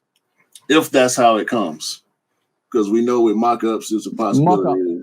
There's a mock-up. But this is what's rumored. I won't be surprised if it come out different at all. Yeah, at this moment in time, what I'm looking at is this. I'm gonna try and open this. This is on Concept Labs. I don't know if this is the real one, but there is. I need to look at the calendar because there is a Midnight Navy version of that 5 coming out sometime soon. Maybe I've got my wires mixed up, but maybe not. The Midnight Navy 6. No. There's a 5. I'll show you. I'll show you after this live if I can find it. I'll send it to you. But yes, bro. When I say I will pick up any colorway, I will pick up any colorways of those 5. You saw me pick up the Bluebirds. You saw me pick up the Jade Horizon 5s. Like, bro, just keep bringing them. I'll pick them up. Keep bringing them. You must be talking about. Wait a minute. Wait a goddamn minute.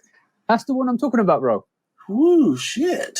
That's the one I'm talking about. I thought you were actually talking about that variation, not the Concord 5s. That is the one I'm talking about. Yeah. You're salivating. The bro's salivating. Make sure the shoe dog police don't catch you with that rabies around you, just frothing around your face because they're gonna say you got rabies, bro.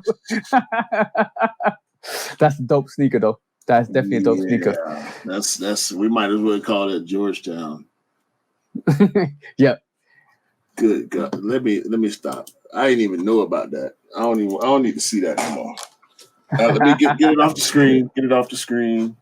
Yeah, I took it off our screen, but I got to take it off my screen too because I don't. I did not know. Goodness. Oh, we back 3 hours. Sorry, Marcel. He's not sorry. He's definitely not sorry. He's the one who encourages us to do 3.5 hours to 4 hours. Like we were chatting and say, "Yo, by the way, we're probably gonna end the podcast soon. But by the way, bro, I remember we did a semi podcast on the phone because Q called. This is why we do the podcast because Q called me at 9 o'clock. Right? Tell him what happened, bro. We end up on a 3 hour, 40-minute phone call. and that was 1 o'clock, bro. 1 o'clock. Yeah. What? I ended up going to sleep at 1 o'clock in the morning. It was right after I got home from vacation too. Yeah, it was good. Speaking of which, I did want to on vacation. I bust them out.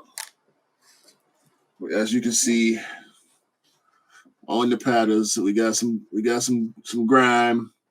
Only wore them one day, but I had them on for a good 7 hours, maybe. Got some pics in. And I also finally undiesed the neutral gray. Ooh, tell me they're soft. Tell me they're soft. Tell me they're soft without telling me they're soft. I ain't got to talk about this shit. that neutral gray one is so good, bro. We're talking about the lows, not the highs. Yeah, the lows, definitely. The OG low neutral gray. Yeah. Let's just say, right, that the neutral.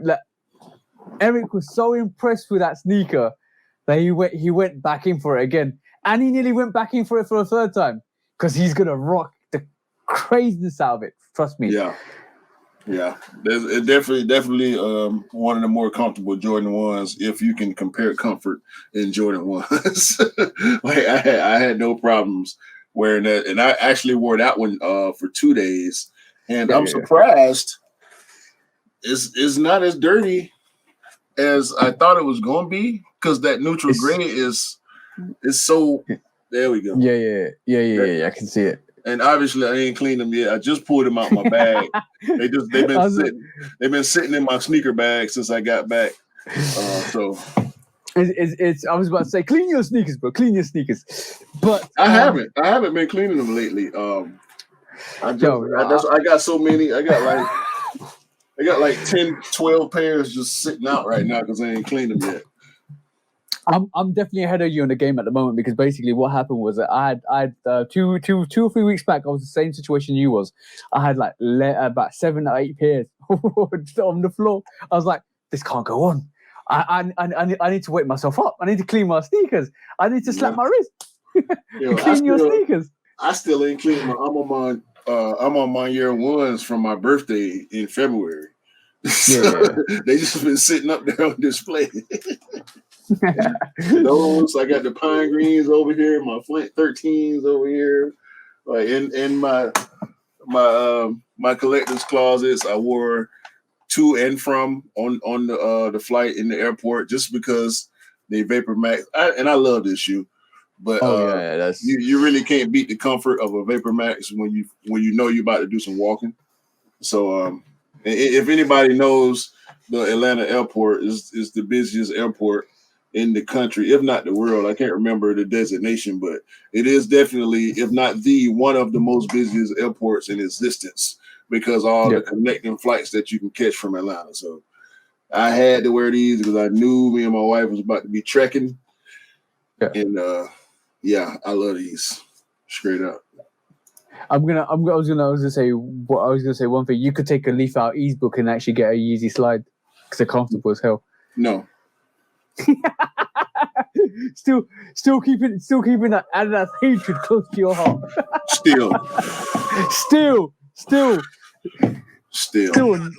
number one. So This week's been amazing. We had a week break and we organised, which was great because we now have 3 or 4 segments, which are original segments devised by both me and Q in terms of sneaker court, in terms of choose or dump. And then in terms of Mythbusters, and then there's another segment, what if scenarios that will be coming your way shortly. But yeah, I think we were structured enough this week to actually keep rebounding back to this format. Hey man, like it's pretty much we enclose the ramblings in some nice little packages, and we drop them off on the porch, and hopefully don't nobody steal them. Unfortunately, when we started recording, the situation was we went straight off a different narrative. That's what happens, bro. You know what? I'm so used to it right now. It don't bother. It kind of bothered me for a couple episodes, but at this point, it's what we do. Whether we go straight into topics or whether we end up rambling on, it don't bother me at all. Hopefully, it don't bother y'all out there listening and watching this. Hopefully, y'all enjoy the conversations just as much as me and TJ do, because y'all know we can go on. We can go on for. I have no hesitation that we can actually do a 6 or 7 hour podcast. I'm not even joking. That's easy. Yo, that's easy. I tell you what. If we ever, not if we, scrap that.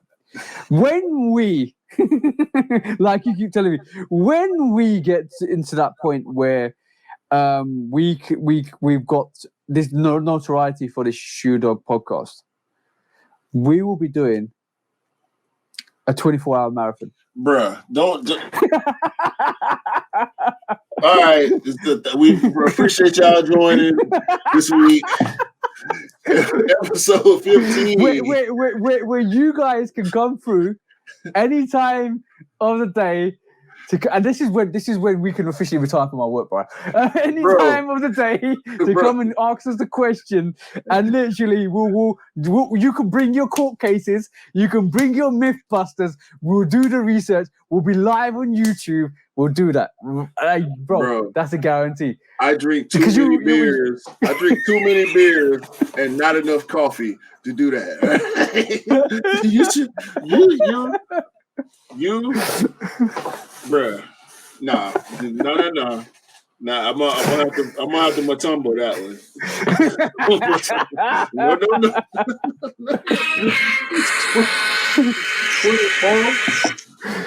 Listen, and it's not about the fact of us not being able to do it. It's will I want to do it. Cause goddamn, bro, 24. I'm gonna have to bring a microwave, a refrigerator, all that in the studio. You know what? We could take turns though, because you could be like literally, you can if you need to go and do something, I'll still be here. If you go and do something, I can't guarantee I'm gonna still be. That's the difference. But for sure, no, you know what? Sometimes you gotta set some targets, right? And like, if you know what, when that does happen, and when we are able to step away from our livelihoods, our 9-to-5s and our jobs, regular jobs, and do this on a permanent basis, which I think will be amazing if we can get to that position. And I don't doubt we will be able to achieve that position one day with the focus and energy we have. Then I feel we need to give back, and that's the way we give back. And then you got no problems. They've got no problems. Give back to who? Dracula? Zombies? Like who we giving back to? What one person is going to watch that whole? Yeah, bro. It'll take Marcel. a person. It might take him a few days, but yeah, him, Blazing Guns, got everybody, all the bros. Yeah. But it'll be like I'm joking around, but you know what? I've said it now, and then if it does happen, we're in trouble. No, you're in trouble. I'm blaming you. And when my wife get ready to fuss at me, I'm just gonna send her the link to the podcast, and she can fuss at your ass instead of mine. Oh, okay. We'll reduce it. We'll reduce it to 12 hours. Well, okay. Leave a comment down below, right? And let us know what you would like to see us do when we, and possibly we get into that. And my lights died. See? You see what happened? It's starting to turn me off. Like, Right, nah, on that note, let's I can't burn for that long. Hey man, episode 15. We have returned. We will, as promised, be doing a live at some point in the near future. Yep. Stay tuned for that. As always, we appreciate y'all watching. TJ is getting is getting shooed off stage by his light. So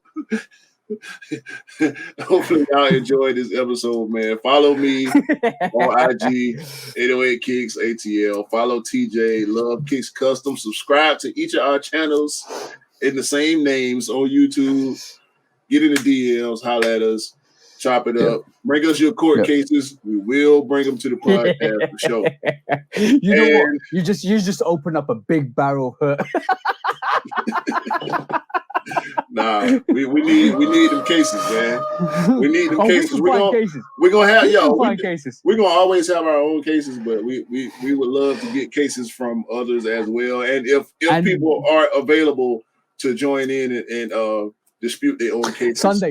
Sundays, yeah. we oh, my camera. Sundays we are. If Sundays are fun days on the podcast, come through, bring through.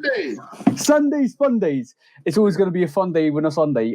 So bring your case, come through, have a conversation. You're more than welcome to come on. Be polite when you come on, but we're more than happy to discuss court cases. We're more than happy to address your griefs and your issues. So come through. You're more than welcome. We will air somebody else's dirty laundry for you. Come on, bro. Call us out. There you go again. Yo, I tell y'all what, man. We'll get with y'all next week.